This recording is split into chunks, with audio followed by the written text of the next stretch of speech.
Bismillahirrahmanirrahim. Assalamualaikum warahmatullahi wabarakatuh. Alhamdulillahi rabbil alamin.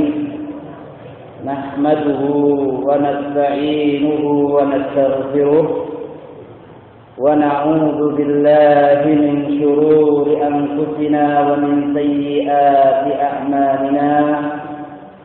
من يهده الله فلا مضل له ومن يضلل فلا هادي له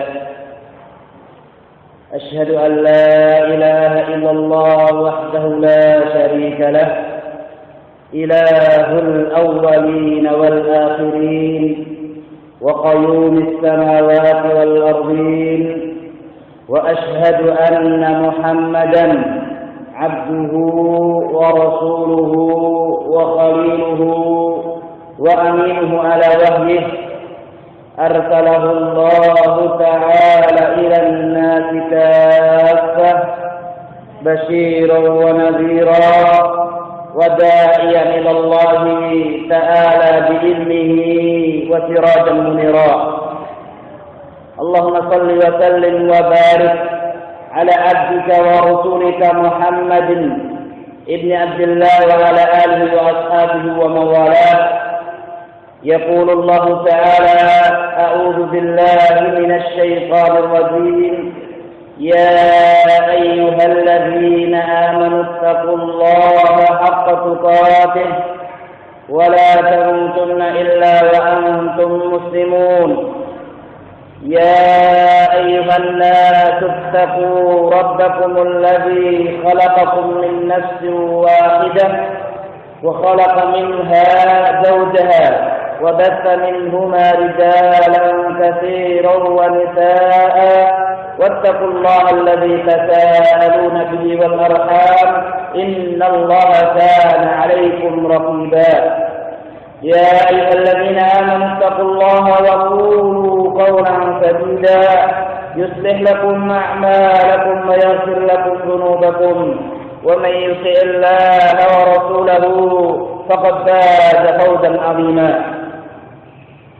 فإن أصدق الحديث كتاب الله وخير الهدي هدي محمد صلى الله عليه وآله وسلم وشر الأمور محدثاتها فإن كل محدثات بدعة وكل بدعة ضلالة وكل ضلالة في النار. Amma ba'du, ma'asyiral muslimin, bapak-bapak, ibu-ibu yang dimuliakan oleh Allah Subhanahu wa taala. Kembali dan lagi marilah kita bersyukur kepada Allah Subhanahu wa taala atas limpahan nikmat karunia anugerah dari Allah Subhanahu wa taala.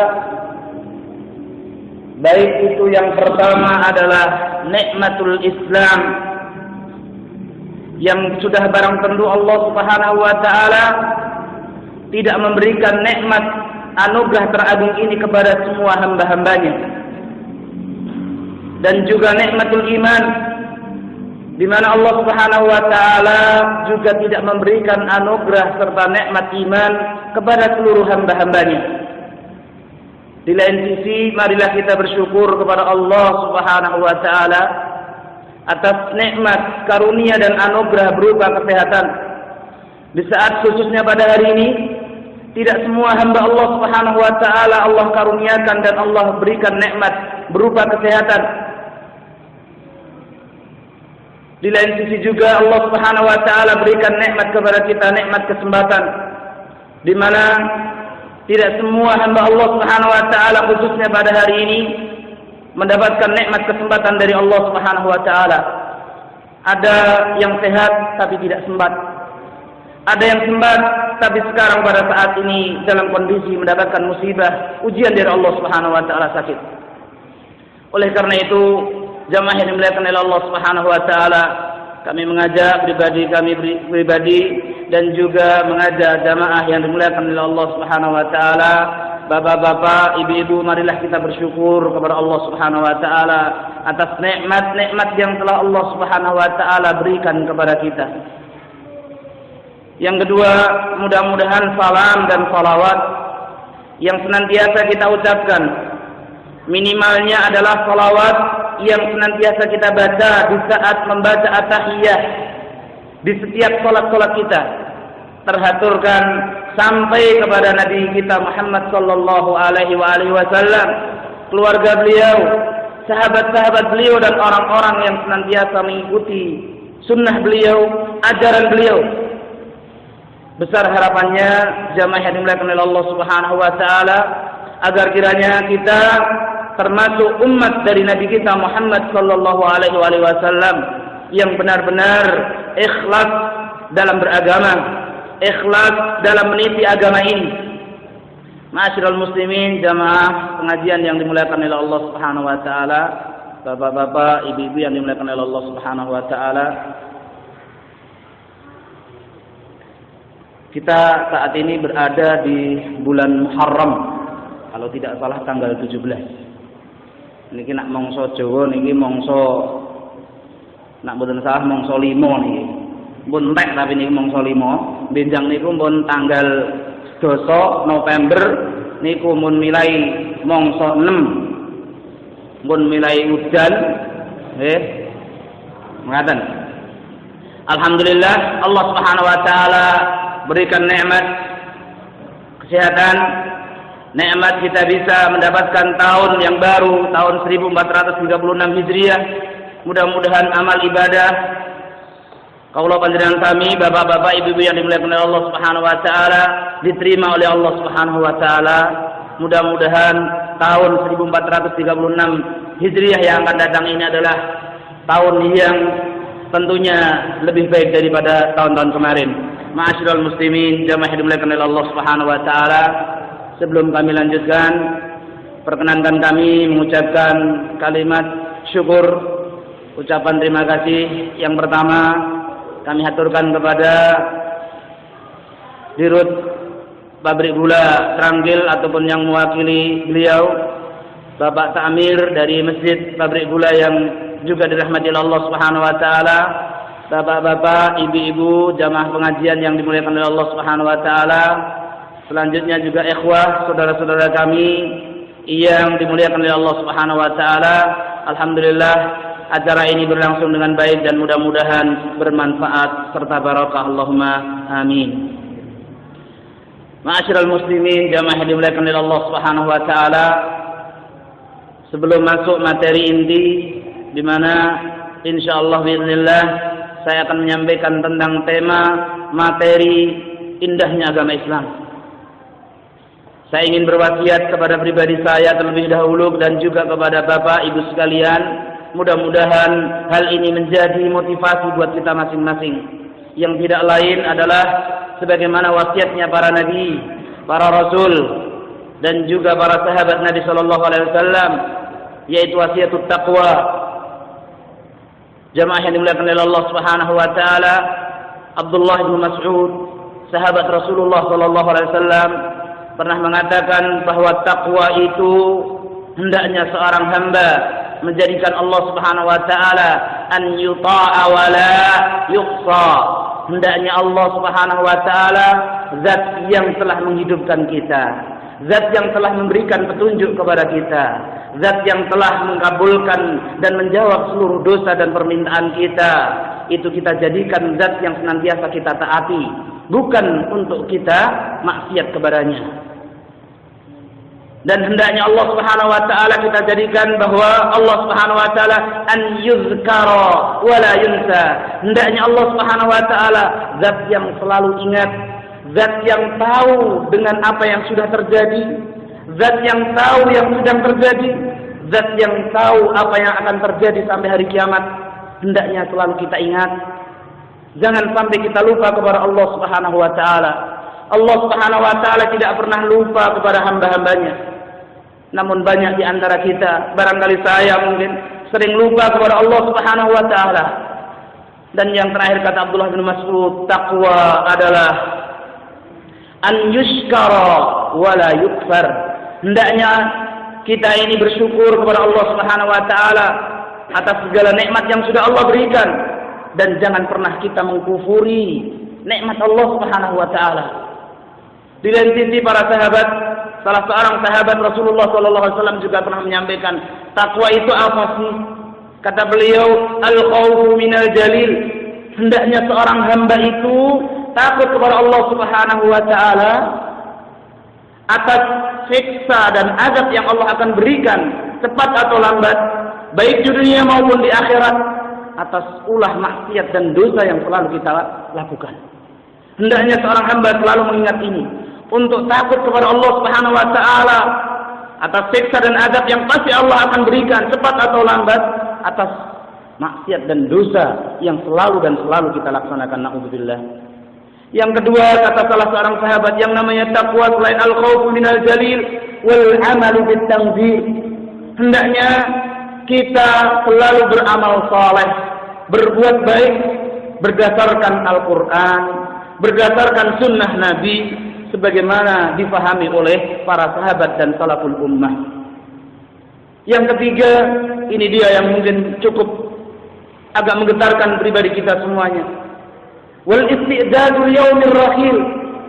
Definisi takwa, hendaknya seorang hamba itu senantiasa mempersiapkan diri untuk hari kematian kita. Kematian tidak pandang bulu, tidak mengenal sakit, tidak mengenal tua, tidak mengenal kecil, tidak mengenal laki-laki, tidak mengenal perempuan. Bila datang, maka datanglah kematian itu.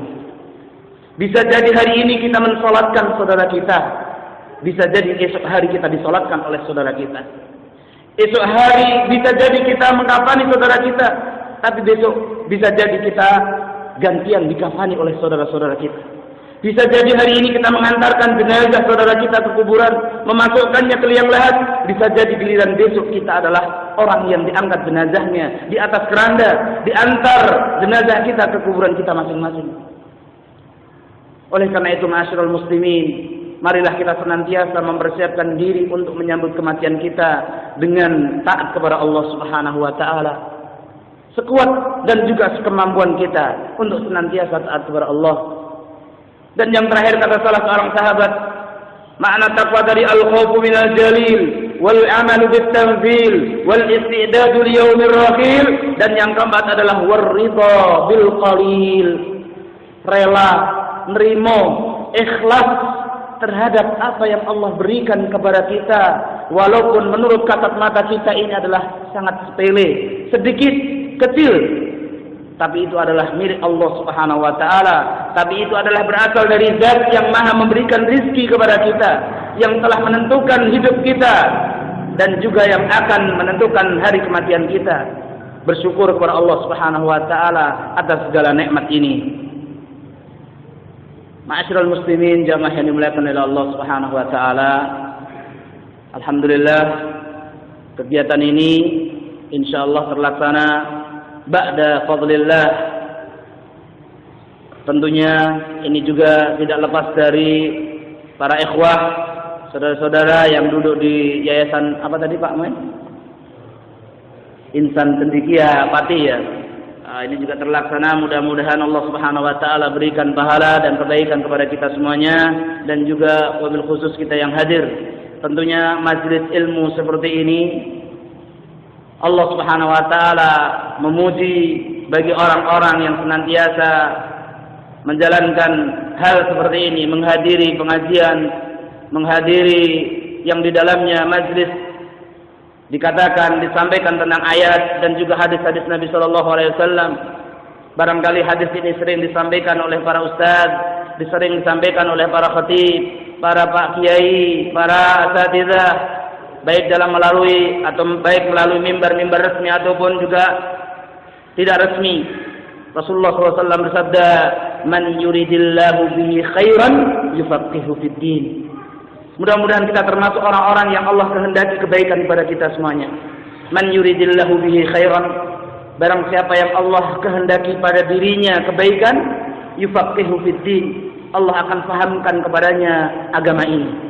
Ini di antara usaha kita untuk bisa memahami agama. Mudah-mudahan ini adalah ciri bahwa Allah Subhanahu wa taala akan memberikan kebaikan kepada kita semuanya. Allahumma amin.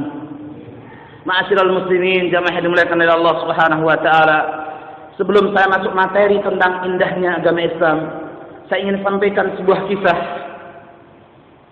salah seorang sahabat yang bernama Sumamah ibnu Uthalah. Sebagian riwayat mengatakan Sumamah ibnu Uthal. Dia adalah salah seorang tawanan perang. Kemudian oleh Rasulullah SAW, sekalipun dia berstatus tawanan perang, Rasulullah Masya Allah bermuamalah, bergaul dengannya dengan akhlak yang begitu mulia, sehingga dia terkesima dengan akhlak Nabi SAW. Kita bayangkan, dulunya dia musuh, dulunya orang yang benci dengan Nabi Muhammad SAW, dulunya benci terhadap Islam, dulunya benci terhadap negeri Nabi Muhammad SAW. Tapi begitu dia kemudian menghadap Rasulullah, wahai Nabi Muhammad SAW, aku berikrar, asyhadu an la ilaha illallah, wa asyhadu annaka Muhammadar wa asyhadu annaka abduhu wa rasuluh, dan aku bersaksi bahwa engkau adalah hamba dan rasulnya. Kemudian dia melanjutkan perkataannya, wallahi ya Muhammad, demi Allah wahai Muhammad, setelah aku ini masuk Islam, kata dia, demi Allah wahai Muhammad, tidak ada wajah di atas muka bumi ini yang paling aku benci kecuali wajahmu. Tapi wahai Muhammad, demi Allah, sekarang setelah aku masuk Islam, maka demi Allah wahai Rasulullah, sesungguhnya wajahmu adalah wajah yang paling aku cintai di atas muka bumi ini. Tidak berhenti di situ saja. Kemudian sahabat Sumamah ibnu Uthal mengatakan, demi Allah ya Rasulullah, sesungguhnya agama yang engkau bawa ini, agama Islam ini, merupakan agama yang paling aku benci di atas muka bumi ini. Tapi sekarang, setelah aku masuk Islam, disebabkan aku mendapatkan hidayah dengan cara aku bergaul denganmu dan engkau berikan akhlak yang begitu mulia denganku. Dia mengatakan, sesungguhnya Islam adalah agama yang paling aku cintai di atas muka bumi ini dari agama-agama yang lain. Selanjutnya dia mengatakan, demi Allah ya wahai Rasulullah, sesungguhnya negerimu ini, negeri Madinah ini adalah negeri yang paling aku benci di atas muka bumi ini. Tapi sekarang wahai Muhammad SAW, wahai Rasulullah, negeri Madinah ini merupakan negeri yang paling aku cintai, paling aku sayangi ya Rasulullah. Inilah pengakuan seorang yang tadinya menjadi musuh besar Rasulullah, yang menjadi penghalang dakwah Nabi SAW setelah masuk Islam. Dia menyatakan dengan kalimat yang jujur seperti itu. Belum lagi ketika kita baca sejarah tentang salah satu tawanan perang Badar yang bernama Wahab bin Umair. Wahab bin Umair adalah salah seorang yang ditawan oleh pasukan kaum muslimin saat itu. Kemudian bapaknya yang bernama Umair ingin datang ke Madinah. Dia berencana dengan diam-diam dengan saudaranya yang bernama Sufwan untuk menghabisi jiwa Nabi Shallallahu Alaihi Wasallam. Kesepakatan mereka tidak ada satu orang pun yang tahu. Begitu sampai di Madinah, dia dilihat oleh Umar bin Khattab radhiyallahu anhu. Lalu kedatangan Umair, bapaknya dari seorang tawanan yang bernama Wahab ini, memberitahukan kepada Rasulullah SAW, ya Rasulullah, sesungguhnya orang yang bernama Umair, orang Quraisy yang dulu sangat keras menentang agama Islam, yang dulu selalu mengganggumu, yang dulu selalu menyakitimu dan keluargamu ya Rasulullah, sekarang datang ke Madinah. Maka Rasulullah SAW kemudian minta kepada Abu Bakar, kepada Umar bin Khattab, wahai Umar, tolong bawa Umair ke hadapanku. Lalu oleh Umar bin Khattab radhiyallahu anhu pun dilaksanakan. Datanglah Rasulullah dengan Umair di hadapan Nabi sallallahu alaihi wasallam. Dia mengatakan an'imu sabaha, ucapan selamat bangsa Arab zaman dahulu. Mungkin kalau zaman sekarang itu, kalau orang Jawa nggih kula nuwun. Kalau orang Sunda mungkin sampurasun gitu mungkin ya. Orang Arab dahulu mereka menyampaikan ucapan selamat dengan an'imu sabaha. Maka kemudian Rasulullah SAW menyahut, wahai Umair, sesungguhnya dalam Islam ucapan selamat sudah diganti, yaitu dengan Assalamualaikum warahmatullah. Maka kemudian Rasulullah SAW bertanya kepada Umair, wahai Umair, apa sih sebab kamu datang ke Madinah ini? Tidak ya Rasulullah, saya tidak ingin apa-apa. Saya cuma ingin melihat kondisi anak saya yang kalian atau anda tawan ya Rasulullah. Kemudian kata Rasulullah SAW, demi Allah wahai Umair, Sesungguhnya engkau telah berencana bukan itu. Bukankah engkau berencana ingin membunuhku bersama Sufwan? Maka kemudian sontak Umair mengatakan, asyhadu an la ilaha illallah wa asyhadu anna Muhammadar Rasulullah. Langsung mengucapkan syahadat, dia masuk Islam. Maka kemudian Rasulullah SAW, wahai para sahabat-sahabatku, tolong semua bebaskan tawanan yang ada hubungan darahnya dengan Umair. Itulah Islam. Ma'asyiral muslimin, jamaah yang dimuliakan oleh Allah Subhanahu wa taala, mari kita masuk pada materi. Mudah-mudahan hal ini nanti bermanfaat sekali lagi bagi pribadi saya dan juga ikhwah sekalian. Saya ingin sampaikan yang pertama tentang pengertian Islam. Al-Islamu huwa, yang namanya Islam itu adalah al-istislamu lillahi bit-tauhid wal inqiyadu lahu bit-ta'ah wal khulusu minasyirki. Pengertian Islam itu adalah berserah diri hanya kepada Allah Subhanahu wa taala dengan mengesakannya dalam segala bentuk ibadah. Kalau panjenengan sami dalam sehari itu mengucapkan iyyaka na'budu wa iyyaka nasta'in, hanya kepadamu lah ya Allah kami beribadah dan hanya kepadamu lah kami meminta pertolongan ya Allah. Itulah sebetulnya sejatinya seorang muslim, hanya berserah diri kepada Allah Subhanahu wa taala dengan mentauhidkan Allah, dengan mengesahkan Allah dalam segala bentuk ibadah. Jangan sampai kemudian kita menduakan Allah dengan Tuhan-Tuhan yang lainnya, dengan Rabb-Rabb yang lainnya. Kemudian wal inqiyadu lahu bit-ta'ah, dan patuh kepada Allah dengan cara mentaatinya. Lihat, saya contohkan kisah salah seorang sahabat ketika dia harus taat kepada Allah, taat kepada Rasulnya. Dia harus korbankan kehormatannya, dia harus korbankan harta bendanya, dia harus korbankan apa yang ada kaitannya dengan urusan keduniaan. Ma'asyiral muslimin, jamaah yang dimuliakan oleh Allah Subhanahu wa taala. Dulu Nabi Muhammad SAW memiliki seorang budak yang masih kecil yang bernama Zaid ibn Harithah. Kemudian Zaid ini mendapatkan nikmat Allah Subhanahu wa taala yang besar. Begitu Zaid bin Harithah masuk Islam, maka kemudian dimerdekakan oleh Nabi. Jadi kalau ada pertanyaan, siapakah budak pertama yang masuk Islam? Kalau jawabannya Bilal, ya salah. Jawaban yang benar adalah Zaid bin Harithah. Dialah budak pertama yang masuk Islam. Dia mendapatkan nikmat dari Allah. Yang tadinya statusnya budaknya Nabi, karena masuk Islam dimerdekakan oleh Nabi. Nikmat pertama. Setelah dimerdekakan, tidak tanggung-tanggung, Zaid bin Harithah kemudian diangkat oleh Nabi sallallahu alaihi wasallam menjadi anak angkat. Statusnya naik.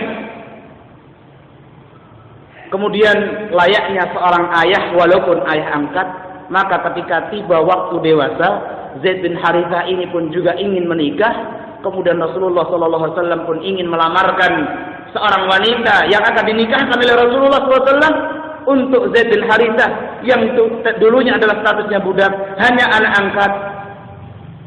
Maka kemudian Rasulullah SAW pun datang ke salah seorang wanita, ke rumah keluarganya, yaitu Zainab bintu Jahshin. Layaknya seorang ayah datang bersilaturahmi, kemudian meminang wanita yang bernama Zainab bintu Jahsh. Dia adalah wanita yang memiliki kehormatan di tengah-tengah bangsa Arab. Dia adalah wanita yang kaya raya. Dia wanita yang terhormat di tengah-tengah bangsa Arab. Dilamar oleh Rasulullah SAW, dipinang oleh Rasulullah SAW untuk dinikahkan kepada anak angkatnya. Inilah nikmat yang ketiga yang Allah berikan kepada Zaid bin Harithah. Serta merta keluarga Zainab bintu Jahsh, termasuk juga Zainab bintu Jahsh, karena kehormatan, kewibawaan, kekayaan, maka spontan mereka menolak lamaran Nabi Shallallahu Alaihi Wasallam. Karena dia harus siap untuk menerima, bersuamikan seorang yang dahulunya budak. Dia bukan anak keturunan Nabi Muhammad Shallallahu Alaihi Wasallam. Tetapi bayangkan jamaah yang dimuliakan oleh Allah Subhanahu Wa Taala, lihat ketaatan seorang wanita dan keluarga ini. Begitu turun ayat, "Wa ma kana lil mu'minin wa la mu'minatin idza qadallahu wa rasuluhu amran ay yakuna lahumul khiyaratu min amrihim wa man ya'tillaha wa rasulahu faqad dhalla dhalalan mubina." Begitu turun ayat ini setelah Zainab bintu Jahsy menolak lamaran Rasulullah SAW untuk putra angkatnya yang bernama Zaid bin Harithah, spontan mereka langsung menerima, tunduk, taat kepada Allah, taat kepada Rasulullah. Kata Allah Subhanahu wa taala, tidak pantas bagi seorang mukmin, baik laki-laki maupun perempuan, bila Allah dan Rasulnya telah menentukan sebuah perkara, bagi mereka memilih jalan yang lain. Dan ketahuilah barang siapa yang bermaksiat kepada Allah Subhanahu wa taala, sesungguhnya dia telah sesat dalam keadaan sesat yang nyata. Zainab bintu Jahsy, keluarga besarnya harus mengorbankan kehormatannya, kewibawaan mereka hanya untuk taat kepada Allah, taat kepada Rasulullah sallallahu alaihi wasallam. Mari kita introspeksi diri dalam masalah ini. Inilah pengertian Islam. Al-istislamu lillah, kita berserah diri hanya kepada Allah dengan mentauhidkan Allah, dengan mengesahkan Allah dalam segala bentuk ibadah kita kepada Allah Subhanahu wa taala. Oleh karena itu kita berlindung kepada Allah dari perbuatan syirik kepada Allah, baik yang kita tahu maupun yang kita tidak tahu. Ma'asyiral muslimin jamaah yang dimuliakan oleh Allah Subhanahu wa taala. Tadi itu adalah salah satu gambaran ketaatan para sahabat Nabi sallallahu alaihi wasallam. Contoh buat kita bagaimana mereka mendahulukan Allah, mendahulukan Rasulullah sallallahu alaihi wasallam daripada yang lainnya. Kemudian yang ketiga, pengertian Islam adalah wal khulusu minasyirki, serta membersihkan diri dari segala bentuk dan noda kesyirikan kepada Allah Subhanahu wa taala. Oleh karena itu, Syekhul Islam Ibnu Qayyim rahimahullahu taala, di sana ada 3 perkara, 3 pondasi seorang hamba itu bisa menggapai kebahagiaan baik di dunia maupun di akhirat. Jika seorang hamba ini terjebak dalam lawannya, maka dia akan sengsara baik di dunia maupun di akhirat. Yang pertama adalah tauhid, yang lawannya adalah syirik.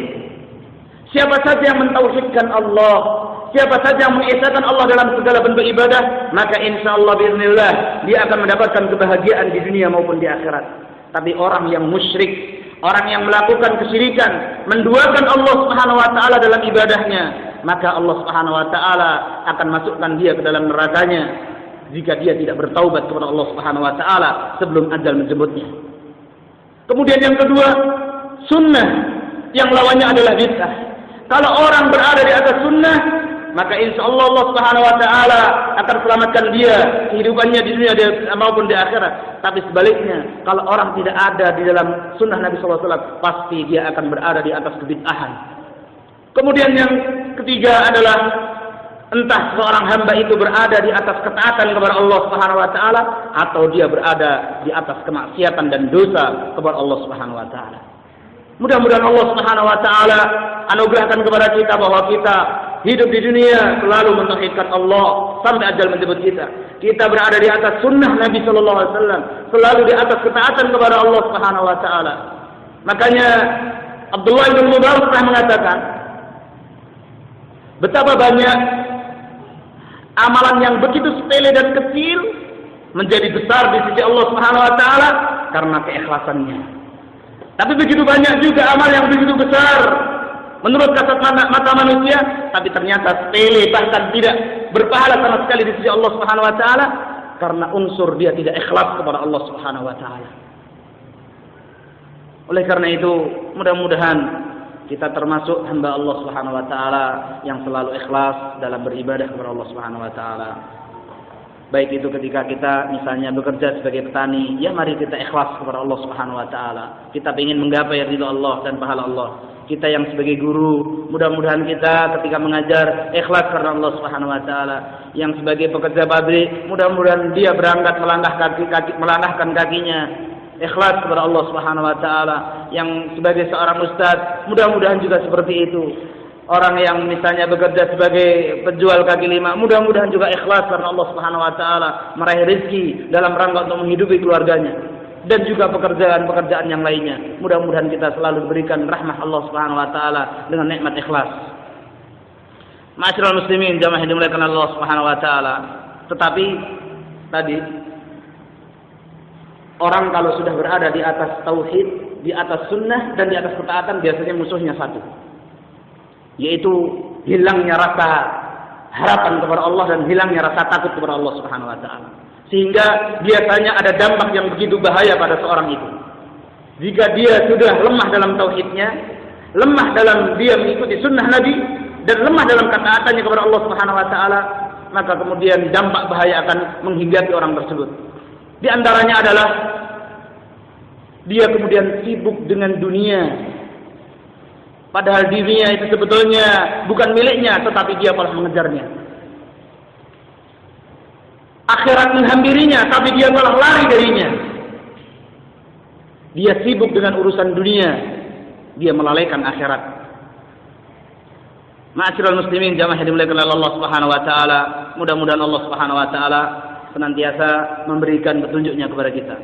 Oleh karena itu Imam Malik pernah mengatakan kaitannya dengan sunnah Nabi. Kenapa kok tauhid penting? Sunnah Nabi tadi penting. Imam Malik rahimahullah ta'ala rahmatan wasi'ah, beliau pernah mengatakan yang namanya sunnah itu seperti perahunya Nabi Nuh alaihissalam. Barang siapa yang mau naik perahunya Nabi Nuh, maka dia akan selamat. Tapi barang siapa yang enggan dan menolak naik dari perahunya Nabi Nuh, maka dia akan tenggelam dan binasa. Itulah sunnah. Itulah petunjuk Nabi Sallallahu Alaihi Wasallam. Artinya, barang siapa di antara kita yang mau mengikuti petunjuk Nabi, insya Allah kita akan selamat. Tapi orang yang tidak mau mengikuti petunjuk Nabi, dia lebih suka mengambil ajaran-ajaran ataupun kaitannya hal dengan agama, memilih dari yang bukan datangnya dari Rasulullah SAW, maka pun dia akan tenggelam ataupun binasa. Ma'asyiral muslimin, jamaah yang dimuliakan oleh Allah Subhanahu wa taala. Oleh karena itu Abdullah bin Abbas rahimahullahu taala radhiyallahu anhuma, beliau pun juga pernah mengatakan Allah Subhanahu wa taala pasti menjamin bagi setiap hambanya yang mau berpegang teguh dengan Al-Qur'an dan Sunnah, tidak hanya mempelajarinya saja, tetapi dengan mengamalkannya, jaminan keselamatan di dunia dan di akhirat. Ma'asyiral muslimin, jamaah yang dimuliakan oleh Allah Subhanahu wa taala. Itulah pengertian Islam dan juga beberapa hal yang ada kaitannya dengan Islam. Mudah-mudahan kita menjadi lebih paham dengan definisi Islam yang sebenarnya. Oleh karena itu mohon maaf jamaah yang dimuliakan oleh Allah Subhanahu wa taala, kadangkala kita melihat seorang muslim secara zahiriyahnya saja, kemudian langsung dia mengecap, kok Islam seperti ini. Padahal bukan ajaran Islamnya yang salah, bukan ajaran Islamnya yang tidak baik, tetapi oknum tersebutlah yang memahami Islam dengan pemahaman yang bukan yang benar. Dia memahami Islam bukan seperti yang dipahami oleh Rasulullah, yang disampaikan oleh Rasulullah Sallallahu Alaihi Wasallam. Kita dengar mungkin di akhir-akhir tahun 2000-an teror di mana-mana, apalagi zaman sekarang sudah katanya ada ISIS dan sebagainya. Na'udzubillah. Mungkin mereka adalah orang-orang yang mudah-mudahan Allah Subhanahu wa taala berikan hidayah kepada kita, dan mereka belum mampu memahami Islam secara benar. Kita lihat bagaimana Rasulullah Sallallahu Alaihi Wasallam mengajarkan kepada umatnya bahwa Islam itu adalah agama yang memberikan kasih sayang tidak hanya kepada sesama manusia, tapi memberikan kasih sayang kepada semua makhluk hidup, tumbuh-tumbuhan, hewan-hewan. Bahkan Rasulullah SAW pernah mengatakan, kalian nanti akan datang di sebuah daerah yang di sana banyak para pemuda beribadah di tempat-tempat ibadah mereka. Maka jangan sampai kalian ganggu mereka. Ini orang non-muslim. Jangan kalian ganggu mereka. Ini orang non-muslim. Kita sering sekali dapatkan sama-sama orang Islam, tapi mungkin dia dalam hatinya ada kedengkian, keirian, sehingga pecahlah persatuan Islam. Rasulullah SAW mengajarkan kepada kita, umatnya, kalian nanti ketika perang Khaybar waktu itu, ketika perang Mu'tah saat itu, kalian nanti akan datang ke sebuah daerah yang di sana banyak para pemuda, mereka sedang khusyuk beribadah di mihrab-mihrab mereka. Jangan sampai sekali-kali kalian ganggu mereka. Jangan kalian halang-halangi mereka, biarkan saja mereka. Padahal dalam kondisi Rasulullah SAW terdesak, dalam kondisi diperangi, tapi Rasulullah SAW masih berbuat seperti itu. Kata Rasulullah SAW, "Wala taqtulu imra'atan wala kabiran wala saghiran, wala taqtulu imra'atan wala saghiran wala kabiran faniya." Jangan sampai ada di antara kalian yang membunuh kaum wanita, orang-orang tua renta, anak-anak kecil, jangan. Bahkan dalam peperangan Rasulullah SAW melarang untuk memukul muka. Lihat Islam begitu menghormati makhluk Allah Subhanahu wa taala. Kenapa Rasulullah SAW juga melarang umatnya untuk duduk di atas kuburan, melanggahi kuburan saudara kita? Karena Islam menghormati walaupun dia sudah menjadi seorang mayit. Rasulullah SAW ajarkan kepada kita bahwa Islam sangat menghormati walaupun dia orang yang sudah tiada. Lihat Islam. Saya lanjutkan kisah tadi. Wala taqta'u syajaran, kata Rasulullah, jangan kalian tebangi pohon-pohon, jangan kamu bakar pohon-pohon. Wala tahdimu bina'a, jangan kalian robohkan bangunan-bangunan. Jangan. Lihat Islam, Masya Allah. Rasulullah SAW ajarkan itu semua kepada umatnya, bahwa Islam itu indah, Islam itu memberikan kasih sayang kepada makhluk-makhluknya. Oleh karena itu, mudah-mudahan kita adalah termasuk kaum muslimin yang selalu bersahabat, selalu baik dengan tetangganya, selalu baik dengan karib kerabatnya. Makanya salah seorang salaf mengatakan, yang namanya seorang muslim hendaknya dia memiliki sifat tawadhu. Tawadhu itu apa? Tawadhu itu adalah seorang muslim membuka pintu rumahnya dan keluar rumahnya dengan membaca Bismillah tawakkaltu 'ala Allah la haula wala quwwata illa billah. Kemudian dia tanamkan dalam hatinya bahwa orang lain selain saya, mereka adalah orang-orang yang lebih baik daripada saya. Ibadahnya dan segala macam hal, bahwa mereka adalah orang yang lebih baik daripada saya. Itulah seorang muslim, mengajarkan kepada kita untuk menghormati orang lain. Ma'asyiral muslimin, jamaah dimuliakan oleh Allah Subhanahu wa taala. Kalau kita bicara tentang keindahan Islam, maka Islam itu sejatinya sangat luas pembahasannya. Mungkin seperti lautan yang tidak ada tepinya. Mungkin juga pandangan mata kita ketika kita mengadahkan pandangan kita ke langit, seakan-akan langit tidak ada ujungnya. Itulah Islam. Karena Islam adalah agama yang Allah Subhanahu wa taala berikan kepada umat manusia, agama yang paling terakhir, penutup dari agama-agama yang ada. Bahkan Rasulullah Subhanahu wa taala jadikan Nabi kita Muhammad sallallahu alaihi wasallam adalah nabi yang terakhir, penutup para nabi. Ma'asyiral muslimin, jamaah dimuliakan oleh Allah Subhanahu wa taala. Oleh karena itu, sempat saya singgung di awal tadi, bahwa di antara keindahan Islam atau keindahan agama Islam yang pertama adalah bahwa Islam itu adalah agama tauhid. Islam itu adalah agama yang mengajarkan kepada umatnya untuk hanya fokus kepada Allah satu-satunya dalam beribadah kepadanya. Mengajarkan kepada umat manusia untuk tidak menduakan dalam segala ibadah, baik itu berdoa, baik itu kemudian melakukan sembelihan, baik itu dalam keadaan puasa misalnya, hanya kepada Allah Subhanahu wa taala. Bukankah Allah Subhanahu wa taala berfirman dalam surah Al-Bayyinah, "Wa ma umiru illa liya'budullaha mukhlishina lahud-din."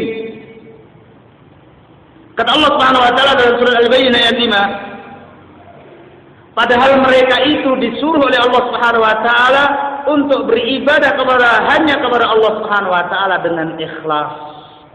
Artinya apa? Hanya ditujukan kepada Allah saja.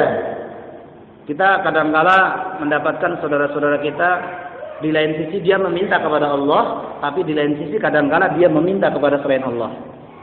Kadang-kala di suatu perkara dia percaya kepada Allah, tapi di lain sisi dia percaya kepada selain Allah Subhanahu wa taala. Di lain sisi dia kadang menyembah Allah, tapi di lain sisi dia menduakan Allah dalam sesembahannya. Nauzubillah. Oleh karena itu, Islam, di antara keindahan Islam yang pertama adalah Islam adalah agama tauhid. Mohon maaf, Islam adalah agama yang Allah Subhanahu wa taala turunkan sebagai penutup dari agama-agama yang Allah Subhanahu wa taala sudah turunkan sebelumnya. Artinya Islam adalah agama penutup, agama yang paling terakhir, penyempurna dari agama-agama sebelumnya. Oleh karena itu kadang-kala ada pertanyaan begini, Pak Kiai, Pak Ustadz, agama Nun Sewu misalnya, agama Yahudi misalnya. Agama Yahudi itu kan yang menurunkan juga Allah Subhanahu wa taala. Lalu bedanya apa dengan Islam ini? Maka jawabannya adalah, ketahuilah sesungguhnya Islam itu datang setelah agama Yahudi. Al-Quran diturunkan melalui Rasulullah SAW setelah agama atau kitab Taurat. Makanya di dalam masalah syariat berbeda-beda. Kalau zamannya Nabi Musa, orang-orang Bani Israel, mereka yang menyembah sapi, mereka berbuat syirik kepada Allah Subhanahu wa taala dengan menyembah sapi sebagaimana dalam surat Al-Baqarah. Bentuk taubat mereka, maka para pelakunya dibunuh. Tapi kalau orang Islam, misalnya dia naudzubillah dia terjerumus dalam perbuatan syirik, cukup bagi dia untuk istighfar, bertaubat kepada Allah dengan taubat nasuha, insyaallah Allah Subhanahu wa taala ampuni dosa-dosanya. Contohnya, umat Nabi Musa dulu kalau mereka melakukan peperangan, harta rampasan yang mereka datangkan syariatnya bukan tidak halal buat mereka untuk dimakan, tapi mereka bakar. Tapi beda dengan syariat Nabi kita Muhammad sallallahu alaihi wasallam. Boleh dibagi-bagi. Zaman dahulu, zamannya Nabi Musa, kalau pakaian itu kena najis, maka bagaimana cara membersihkan najis itu? Syariat mereka dengan cara digunting bagian bajunya ataupun celananya. Tapi bagi kita cukup untuk dicuci, dibasuh, selesai. Itulah beberapa syariat yang membedakan antara Islam dengan agama-agama yang lain. Mohon maaf lagi, Islam telah mendapatkan jaminan dari Allah Subhanahu wa taala melalui Al-Qur'an dan Sunnah, selalu terjaga dari perubahan, dari tambahan dan dari pengurangan. Islam bagi pemeluknya, mereka dalam keadaan tentram dan tenang dalam rangka mereka menggapai ridha Allah Subhanahu wa taala ketika mereka beribadah kepada Allah Subhanahu wa taala. Namun lain halnya dengan orang yang tidak percaya terhadap Islam, mereka menganut agama yang lain. Selalu berubah kebijakannya, selalu berubah aturannya, tapi Islam tidak. Artinya Islam dimanapun berada, Islam kapanpun waktunya datang, maka selalu cocok, sesuai, tidak ada pertentangan di dalamnya. Ma'asyiral muslimin, jamaah yang dimuliakan oleh Allah Subhanahu wa taala, sejatinya agama yang dibawa oleh para nabi, oleh para rasul itu adalah satu, yaitu Islam. Allah Subhanahu wa taala berfirman, "Wa laqad ba'atsna fi kulli ummatin rasulan an ibudullaha wajtanibut taghut." Kata Allah Subhanahu wa taala, dan sesungguhnya telah kami utus di setiap umat itu rasul yang mana mereka menyeru, "An ibudullah." Sembahlah oleh kalian Allah saja, wajtanibut taghut, dan jauhilah oleh kalian taghut, sesembahan selain Allah. Baik itu setan, bebatuan, pepohonan, kuburan, dan lainnya. Karena kita hanya meminta kepada Allah seperti ikrar kita di setiap hari, iyyaka na'budu wa iyyaka nasta'in. Kita selalu berikrar.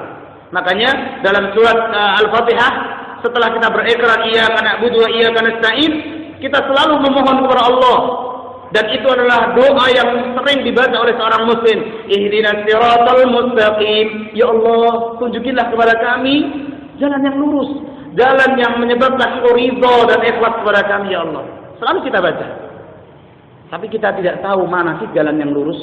Jalan yang lurus itu adalah jalan sebagaimana yang Rasulullah SAW sudah sampaikan kepada kita. Mari oleh karena itu kita manfaatkan.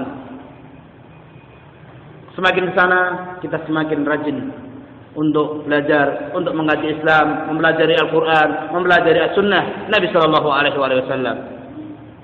Jamaah yang dimuliakan oleh Allah Subhanahu Wa Taala, Rasulullah Sallallahu Alaihi Wasallam juga pernah menyebutkan dalam sebuah hadisnya, kata Nabi Sallallahu Alaihi Wasallam, "Al-anbiya'u ikhwatun li'allat, ummahatuhum syatta, wa dinuhum wahid." Kata Rasulullah SAW, para nabi itu mereka adalah saudara seayah, tetapi ibu-ibu mereka berbeda-beda. Wa dinuhum wahid, tapi agama mereka satu, yaitu Islam. Karena mereka menyeru kepada umatnya untuk mengesahkan Allah dalam ibadahnya, walaupun dalam syariat tadi berbeda-beda. Ma'asyiral muslimin, jamaah dimuliakan oleh Allah Subhanahu wa taala. Kemudian Allah Subhanahu wa taala telah juga mengisyaratkan kepada kita perbedaan antara orang yang berada bukan di atas tauhid. Orang tersebut berada di atas kesyirikan kepada Allah Subhanahu wa taala. Allah Subhanahu wa taala memperumpamakan sebagaimana dalam firman-Nya Allah Subhanahu wa taala surat Az-Zumar ayat 29, kata Allah Subhanahu wa taala, "Daraballahu mathalan rajulan fihi syuraka mutasyakisuna wa rajulan salaman lirajulin hal yastawiyani mathala bal aktsaruhum la ya'lamun." Kata Allah Subhanahu wa taala membuat perumpamaan seorang budak, seorang laki-laki dia budak, tetapi yang punya banyak orang, majikannya banyak, dengan seorang budak laki-laki yang punya hanya satu. Di sini Allah Subhanahu wa taala ingin menggambarkan bagaimana seseorang yang ketika dia beribadah kepada Tuhan-Tuhan yang banyak dengan seorang hamba yang hanya menyembah Allah Subhanahu wa taala satu-satunya. Tentunya beda. Mungkin Tuhan-Tuhan yang banyak tadi akan berebut. Bisa jadi hamba yang menyembah Tuhan-Tuhan yang banyak juga akan bingung, siapa yang aku mintai? Tapi beda dengan seorang hamba yang hanya menyembah Allah Subhanahu wa taala. Tapi Allah Subhanahu wa taala katakan bal aktsaruhum la ya'lamun, tapi kebanyakan mereka tidak tahu. Ma'asyiral muslimin, jamaah yang dimuliakan oleh Allah Subhanahu wa taala. Bahkan tidak hanya kita yang rugi ketika kita berada di atas kemusyrikan, kita berada di atas kesyirikan kepada Allah. Langit dan bumi serta isinya pun juga akan merasa rugi. Allah Subhanahu wa taala berfirman, "Lau kana fihi ma'aliha illallah la fasadata." Kata Allah Subhanahu wa taala, "Fa subhanallahi rabbil arsy amma yasifun." Allah Subhanahu wa taala berfirman, sekiranya ada di langit dan di bumi ini Tuhan-Tuhan yang banyak selain Allah, tentulah keduanya, bumi dan langit itu akan rusak dan binasa. Maka Allah Subhanahu wa taala, Maha suci Allah Subhanahu wa taala yang mempunyai arsy daripada apa yang telah mereka sifati Allah Subhanahu wa taala. Mengapa keduanya, bumi dan langit ini akan hancur? Kata para ulama mengatakan, bisa jadi Tuhan yang ini mengatakan kepada bumi dan langit seperti ini, Tuhan yang lain mengatakan kepada bumi dan langit seperti itu. Maka mereka pun juga akan bingung. Mereka akan binasa dan juga seluruh isinya, termasuk kita. Jadi tidak hanya kita sebagai seorang manusia hamba Allah yang akan merugi ketika kita tidak mentauhidkan Allah, tetapi langit dan bumi juga akan mereka rugi. Ma'asyiral muslimin, jamaah yang dimuliakan oleh Allah Subhanahu wa taala. Oleh karena itu, itulah Islam. Islam adalah agama yang mentauhidkan Allah Subhanahu wa taala dalam segala bentuk ibadah. Meminta juga hanya kepada Allah, menyembelih hanya untuk Allah, berdoa hanya kepada Allah Subhanahu wa taala, berpuasa hanya untuk Allah Subhanahu wa taala. Kita dengar biasanya kalau di orang Jawa ada poso mutih, ada pati geni. Pati geni. Selama ini yang kami tahu itu tidak ada tuntunan dari Nabi sallallahu alaihi wasallam. Nabi sallallahu alaihi wasallam tidak pernah mengerjakan itu. Ma'asyiral muslimin, jamaah yang dimuliakan oleh Allah Subhanahu wa taala. Yang kedua, di antara keindahan Islam adalah bahwa Islam adalah agama yang sempurna. Allah Subhanahu wa taala menurunkan ayat yang sangat terkenal, bahkan ketika ayat ini sudah turun dan sering dibaca oleh kaum muslimin, ada seorang Yahudi datang kepada Umar bin Khattab. "Ya Amirul Mukminin, wahai Amirul Mukminin Umar bin Khattab, ada apa? Wahai orang Yahudi?" Di sini lihat interaksi antara seorang Yahudi dan seorang Muslim, Amirul Mukminin, orang non Muslim dengan Muslim. Mereka bersahabat, mereka bermitra, mereka tidak ada permasalahan, bergaul biasa sehari-hari. Makanya jangan sampai kita sebagai seorang Muslim hanya karena misalnya saya memahami bagaimana pemahaman madhab fulan, ini yang madhab fulan kemudian berpecah. Jangan sampai.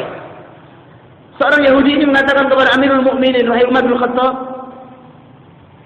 bukankah dalam Islam itu ada ayat yang bunyinya begini? Al-yawma akmaltu lakum dinakum wa atmamtu alaikum ni'mati wa raditu lakum al-Islam dinan. Demi Allah, wahai Umar, kalau ayat itu diturunkan kepada kami, orang-orang Yahudi, kami pasti menjadikan hari diturunkannya ayat itu menjadi hari raya yang sangat besar dan megah.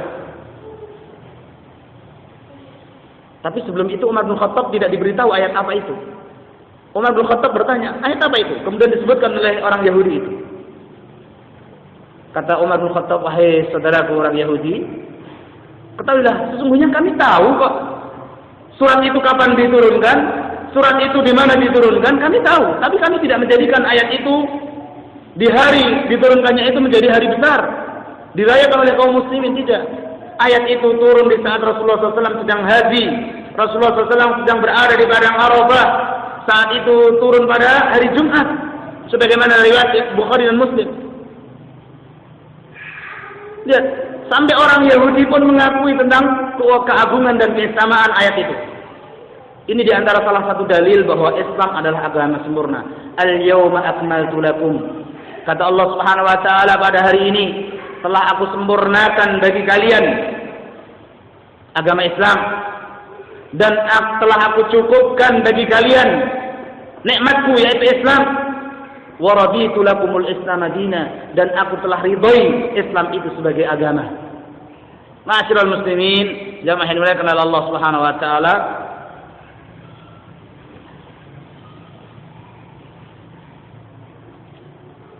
Abdullah bin Abbas radhiyallahu anhuma tatkala beliau menafsirkan ayat di atas, al-yawma akmaltu lakum dinakum wa atmamtu lakum ni'mati wa raditu lakumul Islam madina, kata beliau, huwal Islam, yang dimaksudkan dalam ayat tersebut adalah agama Islam.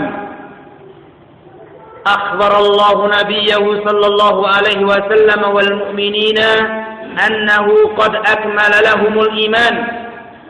Kata Abdullah bin Abbas, sesungguhnya Allah Subhanahu wa taala telah memberitahukan kepada nabinya Muhammad sallallahu alaihi wasallam dan kaum muslimin bahwasanya Allah Subhanahu wa taala telah menyempurnakan iman untuk mereka. Fala yahtajuna ila ziyadah abada. Maka sudah tidak membutuhkan tambahan lagi. Islam itu sudah sempurna, tidak butuh lagi tambahan. Salat duhur 4 rakaat ya 4 rakaat, tidak perlu ditambah 5 rakaat biar pahalanya panjang, tidak. Biar pahalanya lebih banyak, lebih besar, tidak. Salat maghrib 3 rakaat, ya seperti itulah.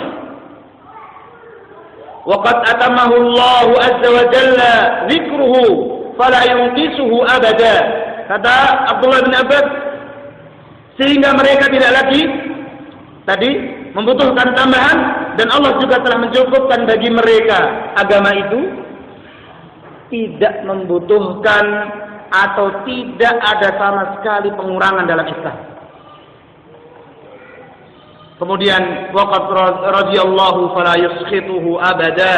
Allah juga telah ridha kepada Islam sehingga tidak akan murka kepadanya selamanya, sama sekali.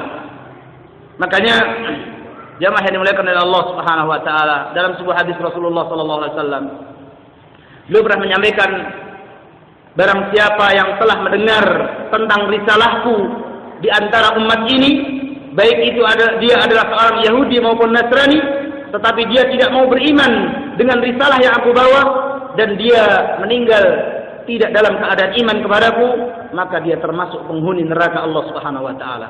Artinya bahwa Islam adalah agama yang diridhoi oleh Allah Subhanahu wa taala, agama yang sama sekali Allah Subhanahu wa taala tidak murka kepadanya. Ma'asyiral muslimin, jamaah yang dimuliakan oleh Allah Subhanahu wa taala,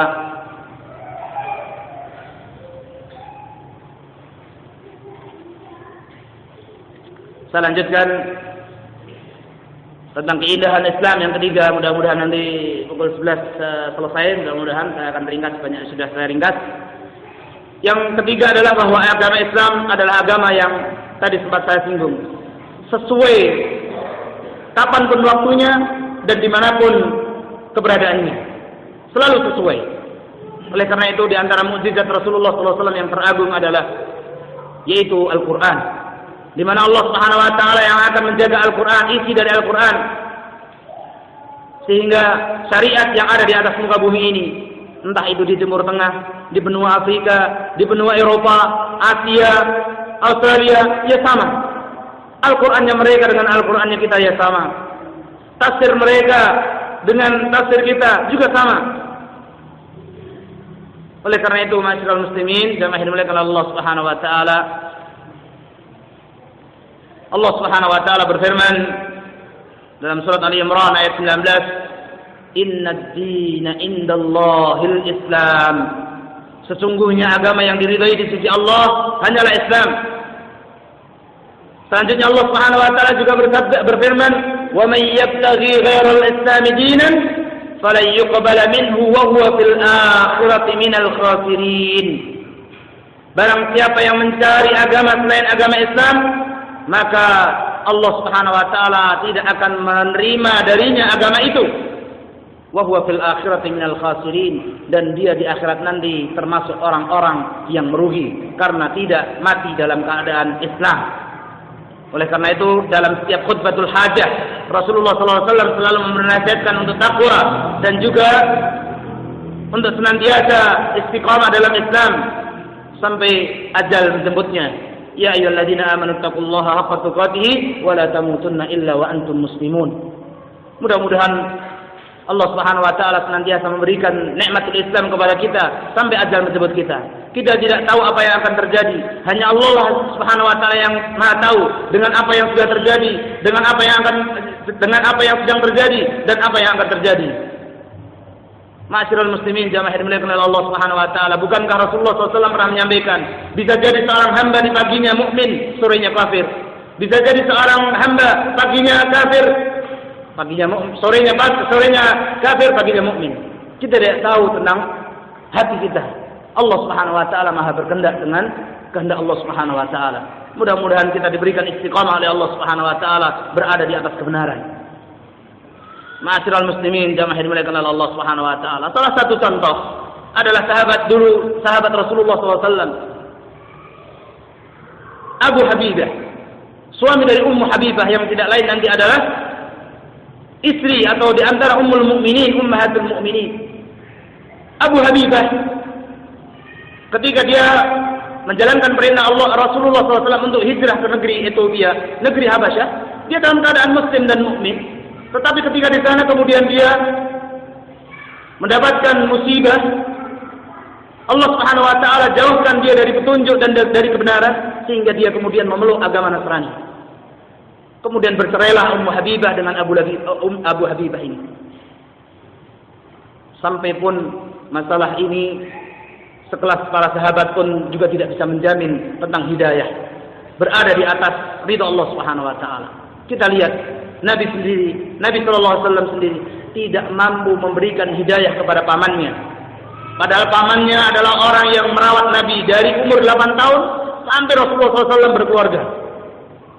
Abu Talib adalah sosok seorang paman yang membela dakwah Nabi. Abu Talib adalah orang yang selalu mendukung dakwah Nabi. Tapi qadarullah, Abu Talib tidak mendapatkan hidayah. Sampai Rasulullah SAW pun berdoa kepada Allah, meminta agar diberikan hidayah. Tapi begitu, Allah Subhanahu wa taala tidak memberikan hidayah kepada Abu Talib. Innaka la tahdi man ahbabta, walakinna Allah yahdi man yasha. Ketahuilah wahai Muhammad, sungguhnya engkau tidak mampu untuk memberikan petunjuk jalan yang lurus kepada orang sekalipun dia adalah orang yang engkau cintai. Tapi Allah Subhanahu wa taala Maha berkehendak untuk memberikan petunjuk kepada orang-orang yang Allah kehendaki. Maka jangan sampai ma'asyiral muslimin, ketika kita melihat saudara kita, mungkin dia menurut kasat mata kita adalah orang jelek, pelaku maksiat, jangan pernah kita suudzon dan mengecap dia adalah orang yang akan jelek selamanya. Bisa jadi dia akan mendapatkan petunjuk Allah, bisa jadi dia akan mendapatkan hidayah dari Allah, bisa jadi dia termasuk penghuni surga Allah Subhanahu wa taala. Oleh karena itu, ma'asyiral muslimin, hendaknya kita menanamkan diri kita untuk selalu bersangka baik dengan saudara-saudara kita. Ma'asyiral muslimin, jamaah yang dimuliakan oleh Allah Subhanahu wa taala. Di lain sisi, kita lihat orang yang selalu memusuhi Nabi, Abu Sufyan ibnu Harb. Dia yang memimpin pasukan Badar. Walaupun saat itu dialah yang memimpin kafilah dagang Quraisy dan yang memberitahukan kepada kafir Quraisy untuk berperang dengan Nabi. Dia pemimpin pasukan Quraisy perang Uhud. Dia pemimpin pasukan Quraisy perang Khandaq, perang Ahzab. Tapi Allah Subhanahu wa taala Maha berkehendak kepada Abu Sufyan. Pada tahun ke-8 ketika terjadi Fathu Makkah, Abu Sufyan masuk Islam. Padahal dulu sangat keras menentang Nabi sallallahu alaihi wasallam, musuhi Nabi sallallahu alaihi wasallam. Belum kita dengar lagi kisah Wahsy, orang yang telah membunuh paman Nabi Hamzah. Tapi Allah Subhanahu wa taala berikan hidayah kepada Wahsy. Oleh karena itu jamaah yang dimuliakan oleh Allah Subhanahu wa taala, nikmatul Islam adalah nikmat yang teragung yang Allah berikan kepada kita. Mari kita syukuri dengan cara mempelajari Islam dengan sebenar-benarnya. Jangan sampai kita mengaku Islam tapi tidak paham dengan Islam. Jangan sampai kita mengaku Islam tapi tidak paham dengan ajaran-ajaran Islam sebagaimana dalam Al-Quran dan Sunnah. Bisa jadi kita mengira amalan kita ini sudah benar, tapi ternyata bertentangan dengan Al-Quran dan Sunnah. Bisa jadi perbuatan saudara-saudara kita itulah yang sesuai dengan Al-Quran dan Sunnah, tapi kita malah membencinya. Na'udzubillah. Oleh karena itu jamaah yang dimuliakan oleh Allah Subhanahu wa taala, marilah kita terbuka untuk senantiasa mempelajari Islam melalui Al-Quran, melalui tafsir Al-Quran, melalui sunnah-sunnah Nabi sallallahu alaihi wasallam sebelum ajal menjemput kita. Ma'asyiral muslimin jamaah yang dimuliakan oleh Allah Subhanahu wa taala.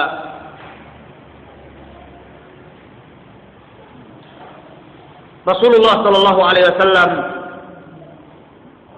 pernah bersabda sebagaimana riwayat dari Jabir bin Abdullah radhiyallahu anhu.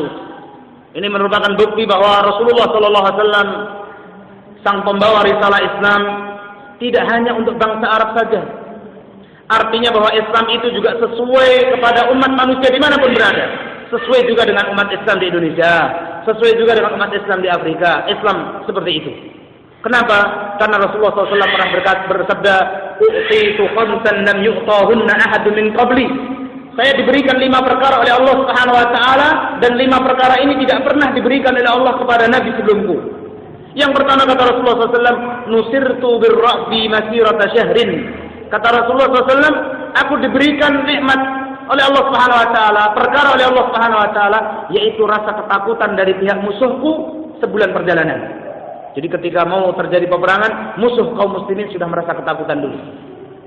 Yang pertama, yang kedua kata Rasulullah SAW, "Wa ju'ilat liyal ardu masjidan wa tahura." Allah Subhanahu wa taala jadikan kepadaku bumi ini adalah tempat yang suci dan tempat untuk orang bisa bersujud kepada Allah Subhanahu wa taala. Kalau kita sujud, mohon maaf nih Bapak-bapak, Ibu-ibu, kita ini kalau bicara fisik manusia, kira-kira mana bagian tubuh mana yang paling terhormat? Kepala ya, muka ya. Mungkin bagian badan kita yang paling terhina mungkin mohon maaf pantat. Tapi lihat ketika kita sujud, muka kita berada di bawah pantat kita. Ya apa tidak? Jamaah yang dimuliakan Allah Subhanahu wa taala. Itulah kita harus merendahkan diri kepada Allah Subhanahu wa taala, meminta hanya kepada Allah Subhanahu wa taala, banyak berdoa kepada Allah Subhanahu wa taala kita sujud. Rasulullah SAW pernah bersabda, "Man lam yas'alillah yaghdab alaih." Barang siapa yang tidak pernah berdoa, meminta kepada Allah, dia sombong, tidak butuh kepada Allah, maka ketahuilah sesungguhnya Allah akan marah kepadanya. Oleh karena itu, jamaah yang dimuliakan oleh Allah Subhanahu wa taala, mari kita gunakan dalam sujud-sujud kita berdoa kepada Allah Subhanahu wa taala. Mudah-mudahan salah satu atau 2 di antara doa-doa kita, atau 3 di antara doa-doa kita, ataupun doa-doa kita diijabahi oleh Allah Subhanahu wa taala. Karena semua doa hamba entah Allah Subhanahu wa taala akan tunda, entah Allah Subhanahu wa taala akan tunda di akhirat, atau entah Allah Subhanahu wa taala akan kabulkan seketika itu juga, atau Allah Subhanahu wa taala akan hilangkan madarat yang ada pada dirinya. Saya lanjutkan perkara yang ketiga yang Allah Subhanahu wa taala berikan kepada Rasulullah dan tidak diberikan kepada nabi yang lain adalah saya lanjutkan dulu tadi. Allah jadikan bumi ini tempat yang suci dan tempat untuk sujud. Fa ayyuma rajulin min ummati adrakathu shalah falyusalli. Maka barang siapa di antara umatku dia mendapatkan waktu salat telah tiba, maka segeralah salat. Alhamdulillah zaman sekarang di setiap pom bensin ada musola, ya kan? Mungkin di setiap rumah makan disediakan musola. Aib sekali kalau seorang muslim safar kemudian waktu sholat tiba kemudian dia menunda-nunda sholatnya. Beda dengan zaman dahulu, mungkin tidak ada tempat peristirahatan, mungkin jauh. Makanya para sahabat pun juga kadangkala, termasuk juga Rasulullah SAW, sholat di atas padang pasir, sholat di atas rerumputan, seperti itu, karena telah tiba waktu sholat. Kemudian wa uhillat liyal ghanaim wa lam tahil li ahadin qabli. Perkara yang ketiga yang Allah berikan kepadaku dan tidak Allah berikan kepada Nabi sebelumku adalah harta rampasan itu halal buatku dan umatku. Kemudian wa u'titus syafa'ah, aku diberikan syafaat. Maka Masya Allah, kita sering sekali mendengar saudara-saudara kita ketika pengajian dan sebagainya. Ya, ini memang harapan kita. Kita ingin mendapatkan syafaat Rasulullah SAW. Dalam sebuah riwayat yang panjang, Rasulullah SAW diberikan hak untuk memberikan syafaat dan tidak diberikan kepada Nabi Ibrahim. Dalam sebuah hadis yang panjang sekali, manusia ketika berada di dalam padang mahsyar, di padang mahsyar, mereka dalam keadaan kepayahan dan kesusahan, mereka sudah tidak mampu untuk menanggung beban berat mereka kemudian berbicara antara satu dengan yang lainnya. Bukankah kalian melihat posisi kita dan keadaan kita? Bagaimana kalau kita datang kepada salah seorang di antara umat manusia untuk memberikan syafaat kepada kita? Maka salah seorang di antara mereka, mari kita datang kepada Nabi Ibrahim. Manusia datang berbondong-bondong kepada Nabi Ibrahim. Manusia berbondong-bondong datang kepada Nabi Adam yang pertama. Manusia berkata, wahai Nabi Adam, engkau ini adalah Abul Bashar. Engkau ini adalah bapaknya manusia. Allah Subhanahu wa taala telah memuliakanmu ya Adam. Berikanlah syafaat kepada kami wahai Nabi Adam. Bukankah engkau melihat keadaan kami dan kondisi kami yang sekarang sudah kepayahan dan kesusahan? Maka Nabi Adam menjawab, nafsi nafsi.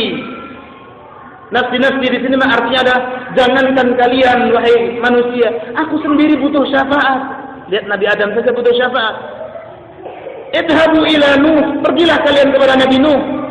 Sebelum Nabi Adam menyebutkan pergilah kalian kepada Nabi Nuh, Nabi Adam menyebutkan dosanya. Ketahuilah wahai manusia, sesungguhnya aku pernah berbuat dosa yang membuat Allah Subhanahu wa taala murka, dan Allah tidak akan pernah murka lagi seperti itu. Yaitu ketika aku melanggar perintah Allah Subhanahu wa taala dari mendekati dan memakan buah khuldi. Tapi aku langgar. Kemudian manusia berbondong-bondong kepada Nabi Nuh alaihissalam. Manusia mengatakan kepada Nabi Nuh, wahai Nuh, engkau itu adalah Rasul pertama yang Allah utus ke muka bumi ini. Bahkan engkau diberikan nama oleh Allah Subhanahu wa taala Abdan Syakura, hamba yang pandai bersyukur. Berikanlah syafaat kepada kami. Kata Nabi Nuh alaihissalam, nafsi nafsi.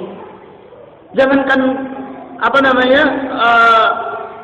saya ataupun kalian, saya saja butuh syafaat.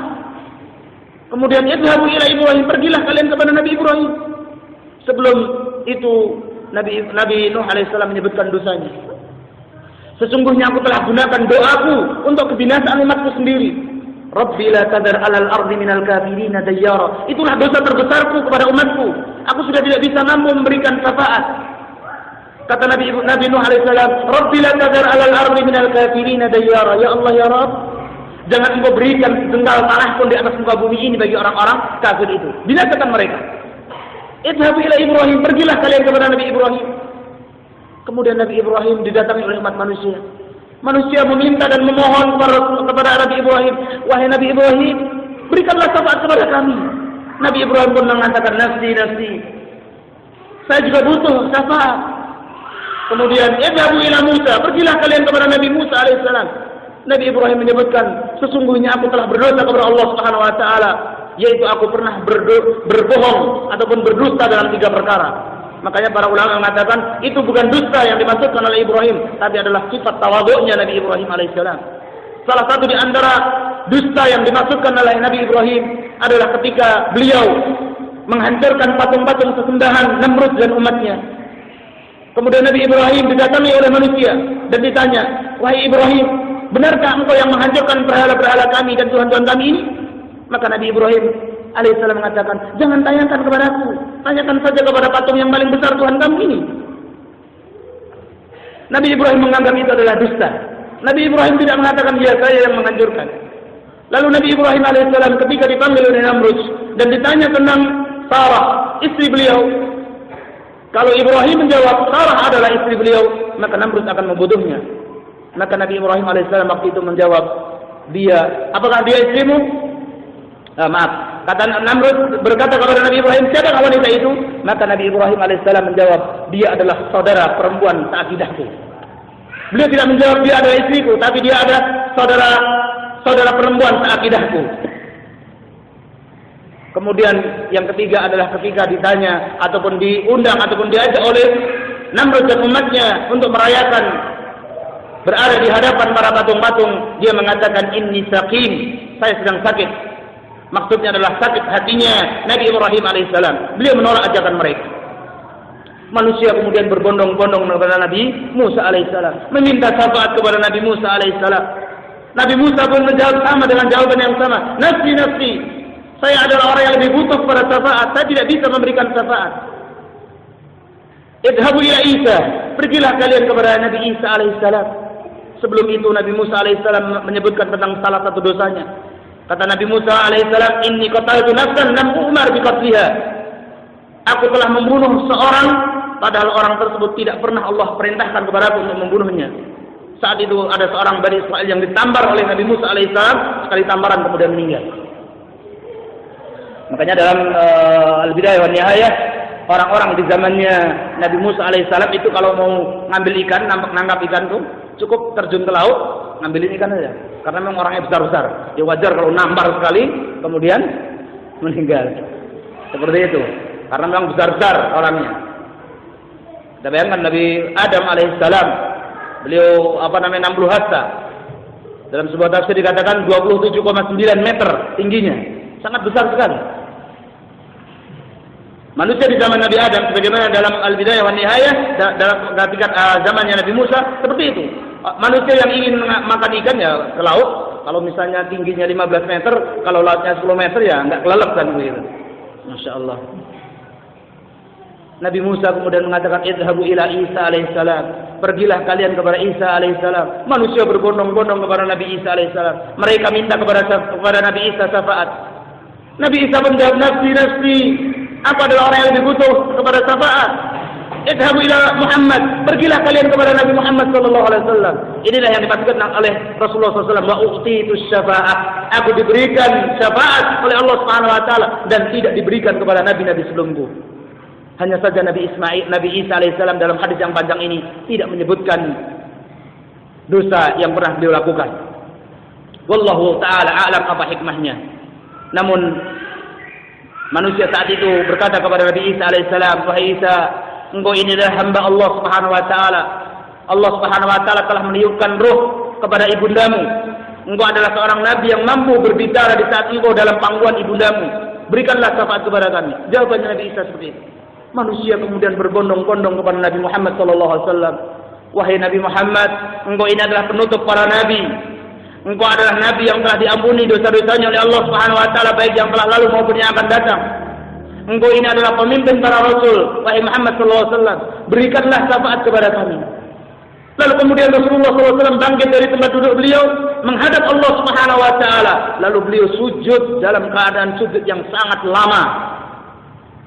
Ringkas dari hadis itu kemudian Allah Subhanahu wa taala berfirman, "Irfa' ra'sak ya Muhammad, irfa' ra'sak." Wahai Muhammad, angkatlah kepalamu, bangkitlah engkau dari sujudmu. Sal tu'tah, mintalah pasti permintaanmu akan dikabulkan olehku. Wasfa' tusaffa, dan berikanlah syafaat kepada manusia, niscaya engkau diizinkan untuk memberikan syafaat. Mudah-mudahan kita termasuk umat Nabi Muhammad SAW yang nanti akan mendapatkan syafaat. Karena tidak ada yang bisa memberikan syafaat nanti pada hari kiamat kecuali Nabi kita Muhammad SAW. Di antara keutamaan umat Nabi Muhammad SAW adalah umat yang paling terakhir Allah Subhanahu wa taala ciptakan. Tapi umat Nabi Muhammad adalah umat yang pertama kali akan dihisab oleh Allah. Umat yang pertama kali akan dimasukkan oleh Allah Subhanahu wa taala ke dalam surganya. Sampai-sampai nanti kalau manusia sudah lolos dari as-sirat, sebagian mereka ada yang larinya seperti secepat angin, ada seperti kuda lari, ada seperti orang berlari, seperti orang berjalan, ada yang seperti merangkak. Nun sewu, merangkaknya bukan seperti bayi tapi ngesot, sebagaimana dalam keterangan beberapa tafsir. Di sekeliling jembatan tersebut, kail yang terbuat dari besi, yang sewaktu-waktu mengambil dan melemparkannya hamba-hamba Allah ini ke neraka jahanam.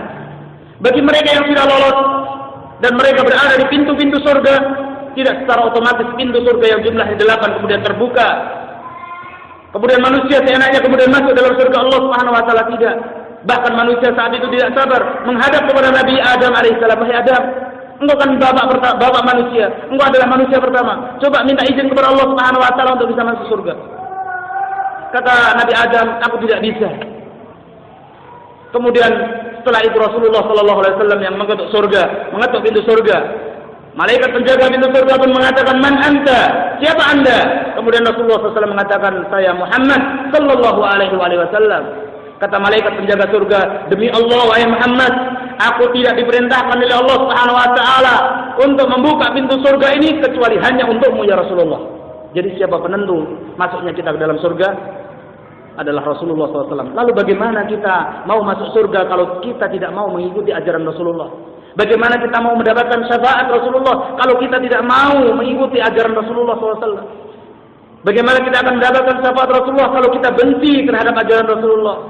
Bagaimana kita akan mendapatkan syafaat Rasulullah kalau kita tidak suka terhadap orang yang menjalankan ajaran Rasulullah SAW? Ma'asyiral muslimin, jamaah dimuliakan oleh Allah Subhanahu wa taala, itu adalah masalah syafaat yang Allah Subhanahu wa taala berikan kepada Nabi kita Muhammad sallallahu alaihi wasallam. Mudah-mudahan kita mendapatkan syafaat dari Rasulullah sallallahu alaihi wasallam. Yang kelima, perkara yang kelima yang Allah berikan kepada Nabi kita Muhammad sallallahu alaihi wasallam dan tidak diberikan oleh Allah Subhanahu wa taala kepada nabi-nabi sebelum Nabi Muhammad sallallahu alaihi wasallam adalah kana an-nabiyyu yub'atsu ila qaumihi khassah wa bu'itsu ila an-nasi 'amah. Para nabi terdahulu Allah Subhanahu wa taala utus kepada umatnya sendiri. Tapi beda denganku, aku diutus oleh Allah Subhanahu wa taala kepada seluruh umat manusia. Jadi kita termasuk orang Indonesia, kita ini adalah umatnya Nabi Muhammad sallallahu alaihi wasallam. Tidak harus syaratnya orang Arab, tidak harus syaratnya hidungnya mancung, tidak. Maka kita sebagai umat Nabi Muhammad sallallahu alaihi wasallam, mari kita mencintai Rasulullah dengan mempelajari Al-Qur'an. Mari mencintai Rasulullah dengan cara mempelajari sunnah-sunnah Rasulullah sallallahu alaihi wasallam. Kembali kami ingatkan bagaimana kita akan mendapatkan syafaat, bagaimana kita nanti akan mengikuti masuk surga ketika kita tidak mau mencintai Rasulullah, mencintai ajaran Rasulullah, mencintai orang-orang yang menjalankan perintah Allah dan Rasulnya. Ma'asyiral muslimin, jamaah yang dimuliakan oleh Allah Subhanahu wa taala.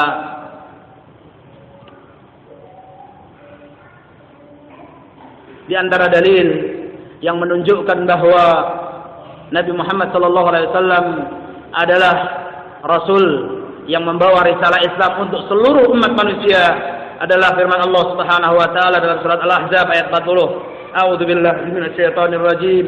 Ma kana Muhammadun aba ahadin min rijalikum walakin Rasulullah wa khataman nabiyyin wa kana Allah bikulli syai'in alima. Muhammad itu sekali-kali bukanlah bapak dari seorang laki-laki di antara kalian.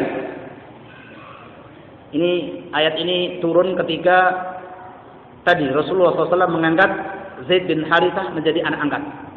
Dahulu bangsa Arab itu punya adat istiadat, kalau ada anak kemudian dijadikan anak angkat, maka nisbat binnya, nisbat nasabnya disambungkan kepada ayah angkatnya.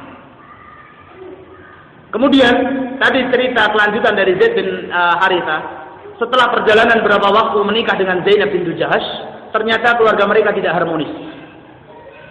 Kemudian Rasulullah SAW menasihati kepada putra angkatnya Zaid bin Harithah untuk bersabar, bertawakal kepada Allah menghadapi istrinya Zainab bintu Jahash. Tapi rupanya tidak tahan. Kemudian Zaid bin Harithah berazam untuk menceraikannya. Padahal Rasulullah SAW sudah mendapatkan firman Allah Subhanahu wa taala bahwa engkau nanti akan dinikahkan oleh Allah dengan Zainab bintu Jahash. Jadi balasan Zainab bintu Jahash, dia mengorbankan kehormatannya, hartanya, kewibawaannya dan mau menikah dengan Zaid bin Harithah, Allah ganti dengan dia menjadi istri manusia terbaik, istri makhluk terbaik, istri manusia yang akan pertama kali masuk surga.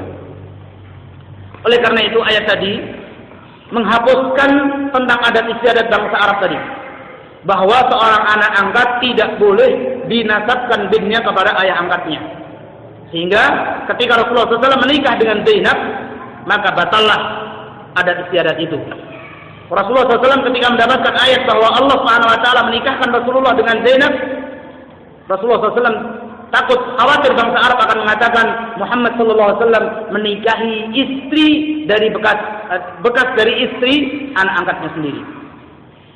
Oleh karena itu di Indonesia ini ada beberapa kekeliruan, mohon maaf, mungkin Allah Subhanahu wa taala berikan ujian kepadanya sekian menikah sekian lama kemudian tidak mendapatkan putra, Allah uji dengan itu, kemudian mungkin dia adopsi atau mungkin mengambil anak asuh dari saudara ataupun mungkin dari panti asuhan. Yang menjadi kesalahan adalah mereka menulis di akte, menulis di rapot, dinisbatkan binnya kepada kita, bukan kepada ayahnya.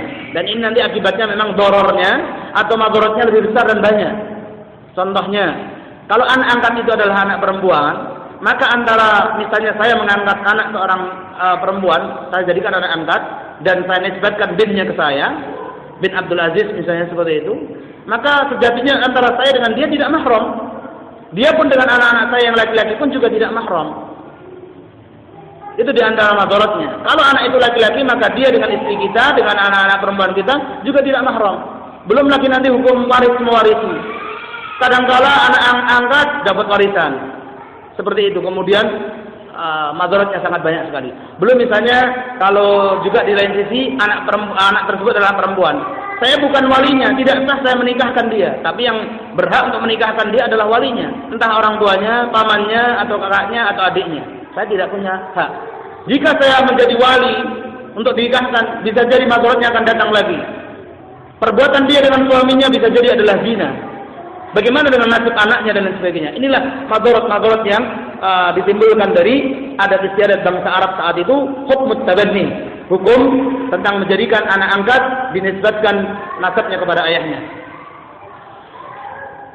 Allah Subhanahu wa taala berfirman, "Ma kana Muhammadun aba ahadin min rijalikum, walakin Rasulullah wa khataman nabiyyin." Muhammad itu sekali-kali bukanlah ayah dari seorang laki-laki di antara kalian, tetapi beliau sallallahu alaihi wasallam adalah Rasulullah, utusan Allah Subhanahu wa taala, wa khatamun nabiyyin, dan penutup dari para nabi-nabi. Dan Allah Subhanahu wa taala Maha mengetahui segala sesuatu. Ma'asyiral muslimin, jamaah yang dimuliakan oleh Allah Subhanahu wa taala, Rasulullah sallallahu alaihi wasallam pernah bersabda sebagaimana yang diriwayatkan oleh Imam Bukhari dan Muslim, "Innahu la nabiyya ba'di." Ketahuilah sesungguhnya tidak ada lagi nabi setelahku. Padahal pengertian antara nabi dengan rasul lebih spesifik. Rasul, setiap rasul pasti nabi, tapi bukan setiap nabi itu adalah rasul. Seperti pengertian Islam, seperti pengertian muslim. Setiap orang muslim belum tentu mukmin, tapi setiap mukmin sudah pasti dia muslim. Mudah-mudahan kita derajatnya bukan hanya muslim saja, tetapi derajatnya kita naik sebagai orang yang mukmin. Dan mudah-mudahan kita selalu menjadi orang yang bisa muhsin, ihsan, selalu menjadikan Allah Subhanahu wa taala ketika kita beribadah seakan-akan kita melihat Allah, tetapi kenyataannya tidak. Tapi berimanlah bahwa Allah Subhanahu wa taala selalu melihat kita dan mengawasi kita. Ma'asyiral muslimin, jamaah yang dimuliakan oleh Allah Subhanahu wa taala, ringkas. Kemudian keindahan Islam yang keempat, bahwa Islam itu adalah agama mudah. Oleh karena itu, ketika itu Rasulullah SAW ketika mengutus Mu'adz bin Jabal dan juga mengutus Abu Musa al-Asy'ari, beliau berpesan dengan dua kalimat pendek. Ya Mu'adz dan juga wahai Abu Musa, mengutus ke negeri Yaman. Negeri Yaman saat itu banyak orang-orang yang beragama Nasrani. Karena dahulunya bekas negara kekuasaannya Abraha. Abraha adalah salah satu panglima besarnya Raja Najasyi yang bernama Abhamah ibn Abjar.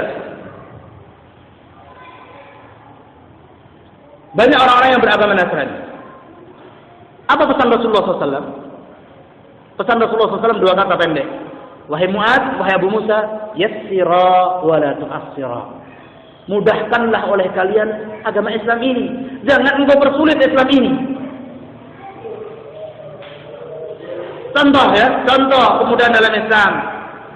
Kalau kita tidak mampu sholat dengan berdiri, maka Islam memperbolehkan kita sholat dengan cara duduk. Ketika kita tidak bisa duduk, maka dipersilakan dengan cara berbaring. Tidak mampu juga berbaring, maka dipersilakan juga dengan isyarat. Itu Islam, mudah.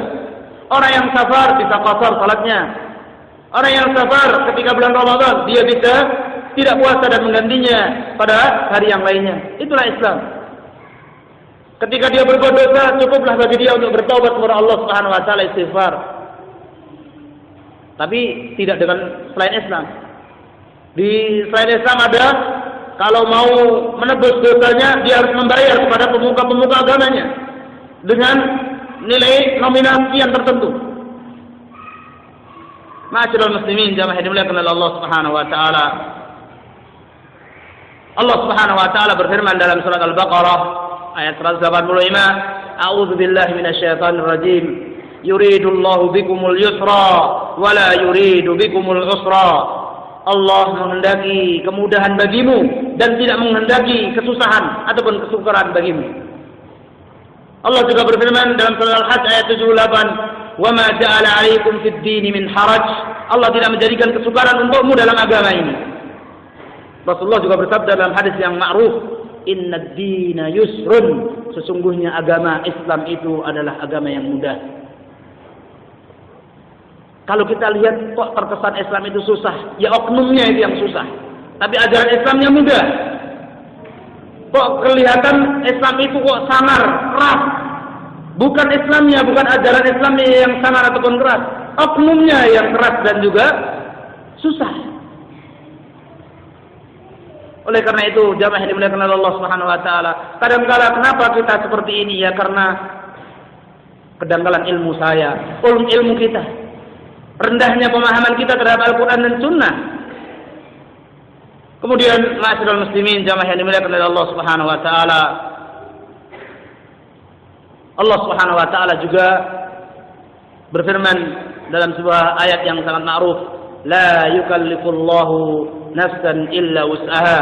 Allah tidak membebani seseorang melainkan sesuai dengan kesanggupannya, sesuai dengan kemampuannya. Seperti contoh tadi, kalau seseorang mampu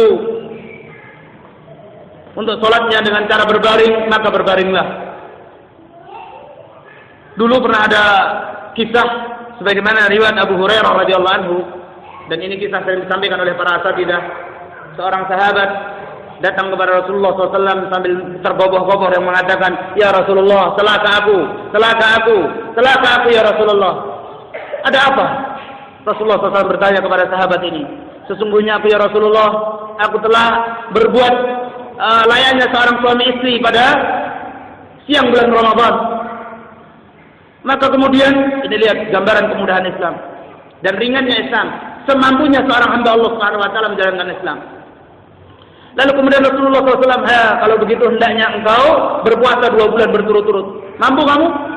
Kata sahabat ini, saya tidak mampu ya Rasulullah. Baik, kalau begitu, kamu punya harta dan belikan olehmu dengan hartamu itu 60 fakir miskin. Kata sahabat ini, aku tidak punya harta ya Rasulullah. Kemudian Rasulullah SAW, sahabat tadi terduduk sejenak, dan Rasulullah SAW kemudian dihadirkan di hadapan Rasulullah sekeranjang kurma. Oleh Rasulullah SAW, "Wahai sahabatku, tolong gunakan sekeranjang kurma ini, kamu bagikan kepada orang-orang miskin yang ada di kampungmu." Sahabat ini mengatakan, "Ya Rasulullah, sesungguhnya di kampungmu tidak ada orang yang lebih miskin daripada saya." Terus berbuat dosa, ya kan? Nggak mampu puasa, suruh bagi makanan atau memberikan makan 60 juga nggak bisa, suruh tinggal bagikan saja rezeki sedekah juga, ternyata yang paling miskin dia. Maka Rasulullah SAW saat itu tertawa. Senyum beliau Rasulullah SAW melihat kondisi hamba ini.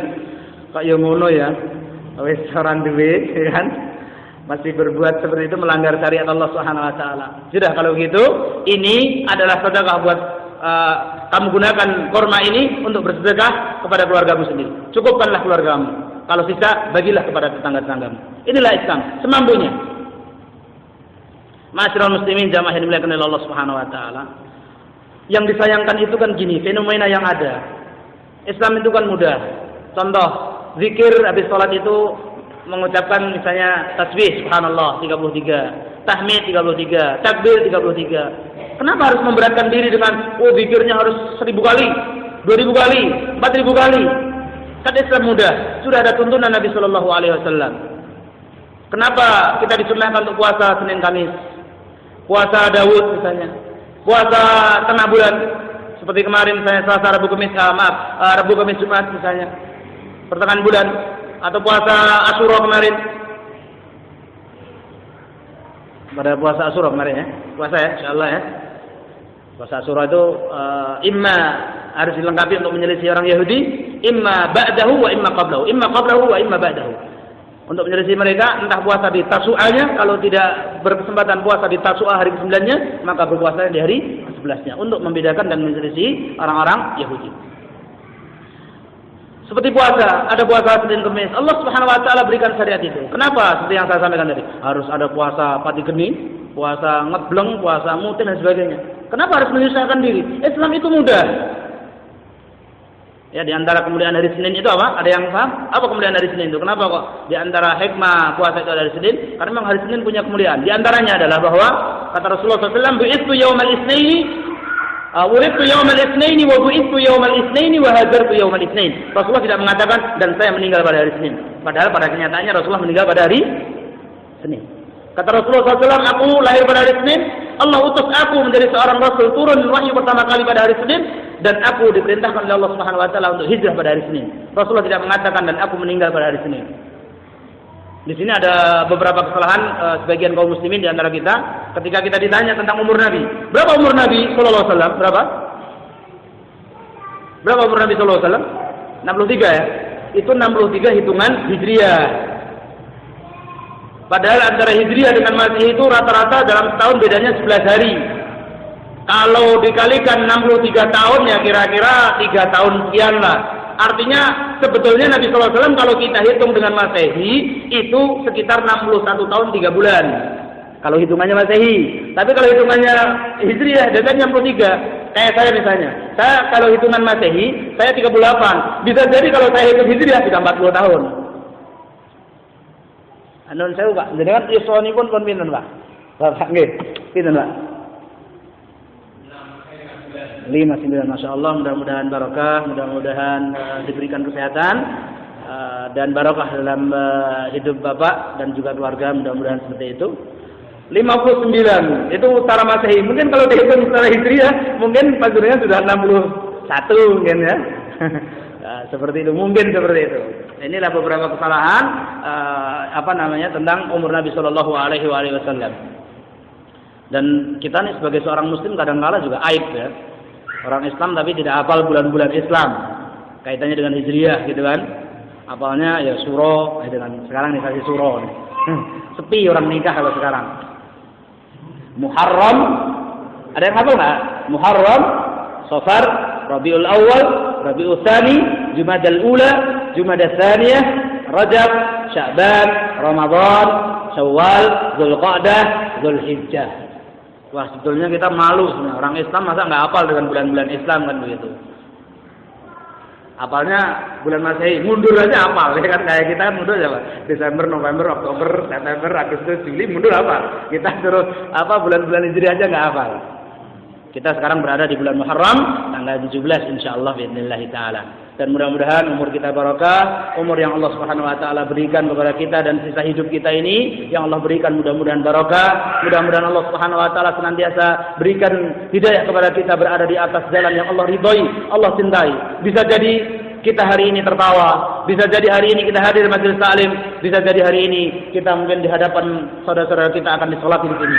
Bisa jadi besok hari kita akan diantar jenazah kita di kuburan. Bisa jadi seperti itu. Oleh karena itu, kita manfaatkan sisa hidup kita ini dalam rangka untuk menggapai ridha Allah Subhanahu wa taala dengan mentauhidkan Allah, mengisahkan Allah dalam segala bentuk ibadah kita.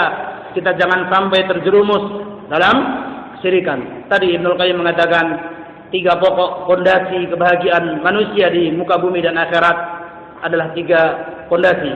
Jika seorang hamba ini tidak berada di atas fondasi tersebut, maka dia pasti berada di fondasi yang lawannya. Tauhid, syirik, sunnah, bid'ah, taat, maksiat.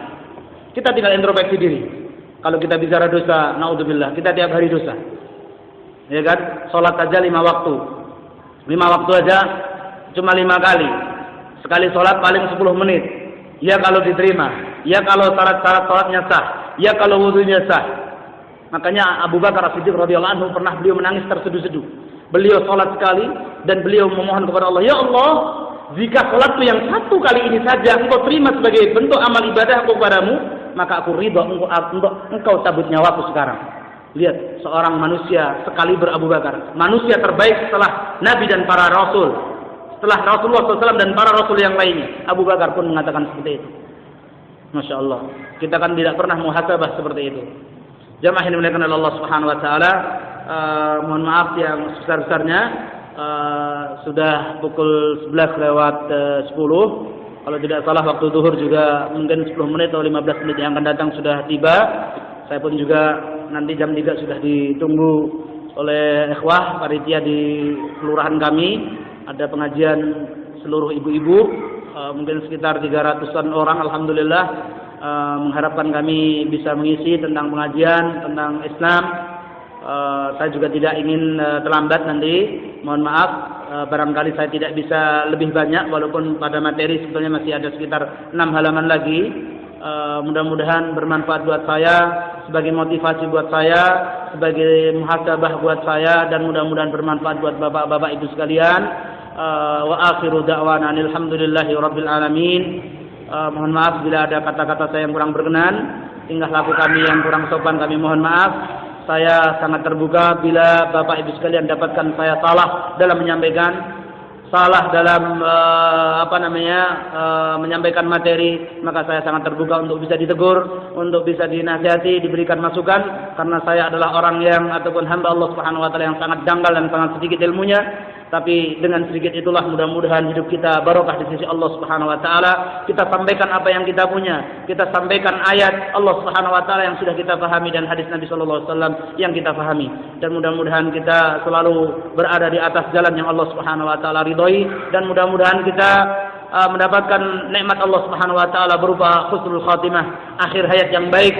Mati dalam keadaan ucapan yang terakhir kita ucapkan adalah la ilaha illallah Muhammadur Rasulullah dengan cara ikhlas, paham dengan makna dan isinya serta syarat-syaratnya dan perkara-perkara yang membatalkannya. Mudah-mudahan Allah Subhanahu wa taala menjadikan kita sebagai hamba Allah Subhanahu wa taala yang akan dimudahkan alam kubur kita, karena sejatinya seorang mukmin bila meninggal dan dia sudah berada di atas keranda yang ada di pundak-pundak saudara-saudaranya, dia mengatakan, wahai saudara-saudaraku, bersegerakanlah engkau membawa jenazahku, karena sesungguhnya Allah Subhanahu wa taala akan segera memberikan kabar gembira kepadaku. Tetapi lain halnya dengan orang kafir yang meninggal, ketika mereka berada di pundak saudara-saudaranya, dia mengatakan, wahai manusia pembawa jenazahku, jangan kalian bersegera untuk membawa jenazahku dan kalian masukkan ke dalam lahatku ataupun liang lahatku, karena sungguhnya Allah Subhanahu wa taala segera akan memberikan kabar buruk kepadaku tentang azab-azab neraka Allah Subhanahu wa taala. Mudah-mudahan sekali lagi Allah Subhanahu wa taala memberikan nikmatnya kepada kita berupa Islam. Wa akhiru da'wana alhamdulillahi rabbil alamin. Subhanakallahumma bihamdika asyhadu an la ilaha illa anta astaghfiruka wa atubu ilaik.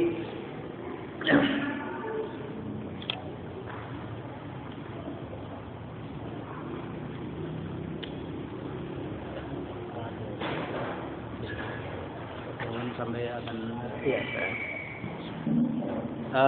Bapak Ibu sekalian, ada sesi tanya dan jawab.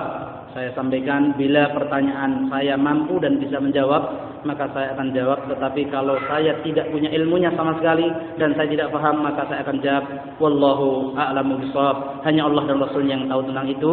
Bisa ditanyakan kepada para ustadz, para kiai, para mubaligh yang lebih luas ilmunya, lebih banyak dalil-dalilnya daripada saya. Mohon maaf atas segala kekurangan. Silahkan barangkali ada pertanyaan.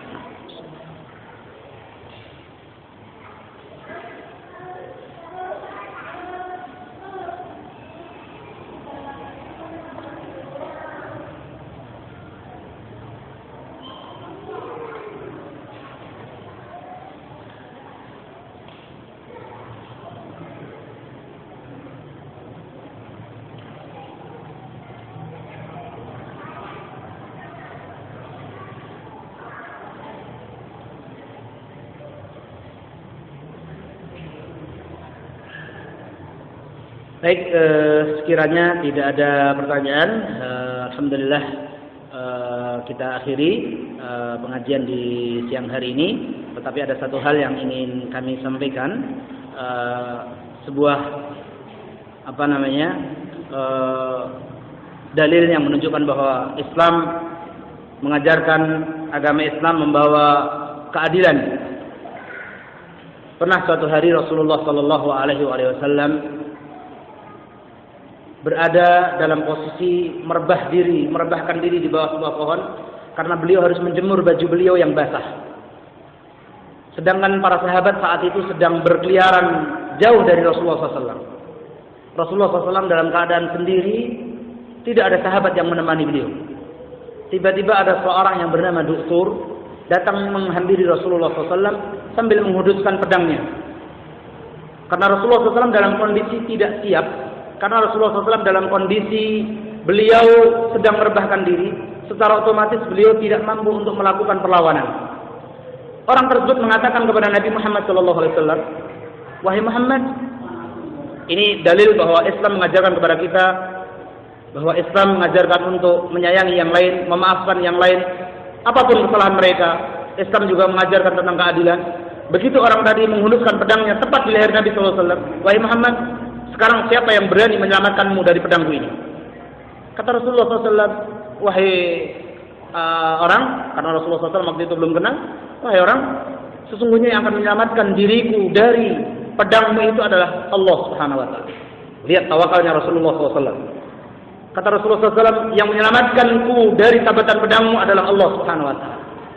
Spontan orang tadi kemudian yang bernama Du'tur tadi gemetar badannya dan jatuh pedang.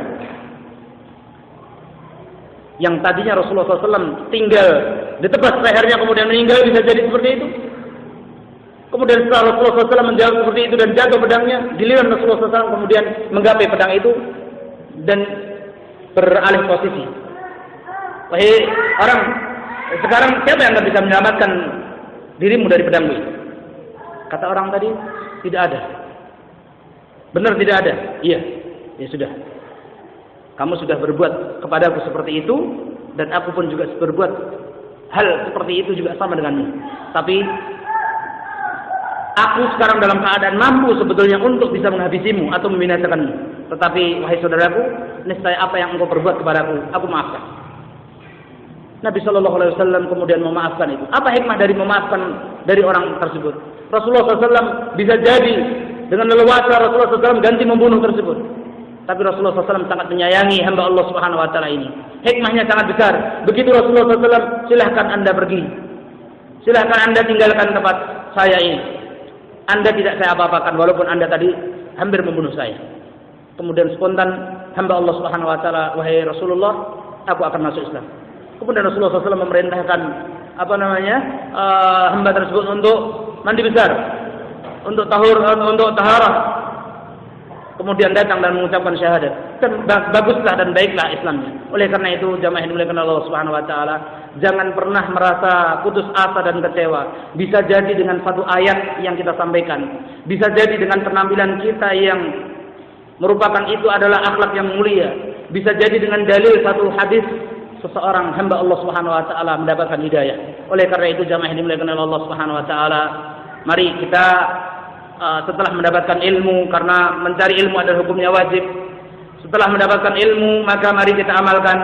Setelah kita mampu mengamalkan, mari kita dakwahkan kepada yang lainnya. Ketika kita dalam dakwah tentunya ada halangan, mari kita sabar. Dan mari kita rajin untuk menghadiri pengajian-pengajian seperti ini.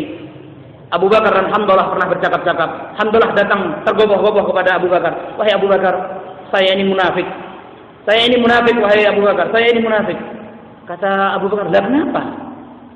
Loh, bukankah kita ini, wahai Abu Bakar, kita ini kalau di hadapan Rasulullah SAW, seakan-akan surga di hadapan kita, seakan-akan neraka di hadapan kita, sehingga kita betul-betul paham betul, kita akan menghindari apa yang menjadi hal menyebabkan kita masuk neraka, dan kita akan laksanakan semua hal yang akan menyebabkan kita masuk surga.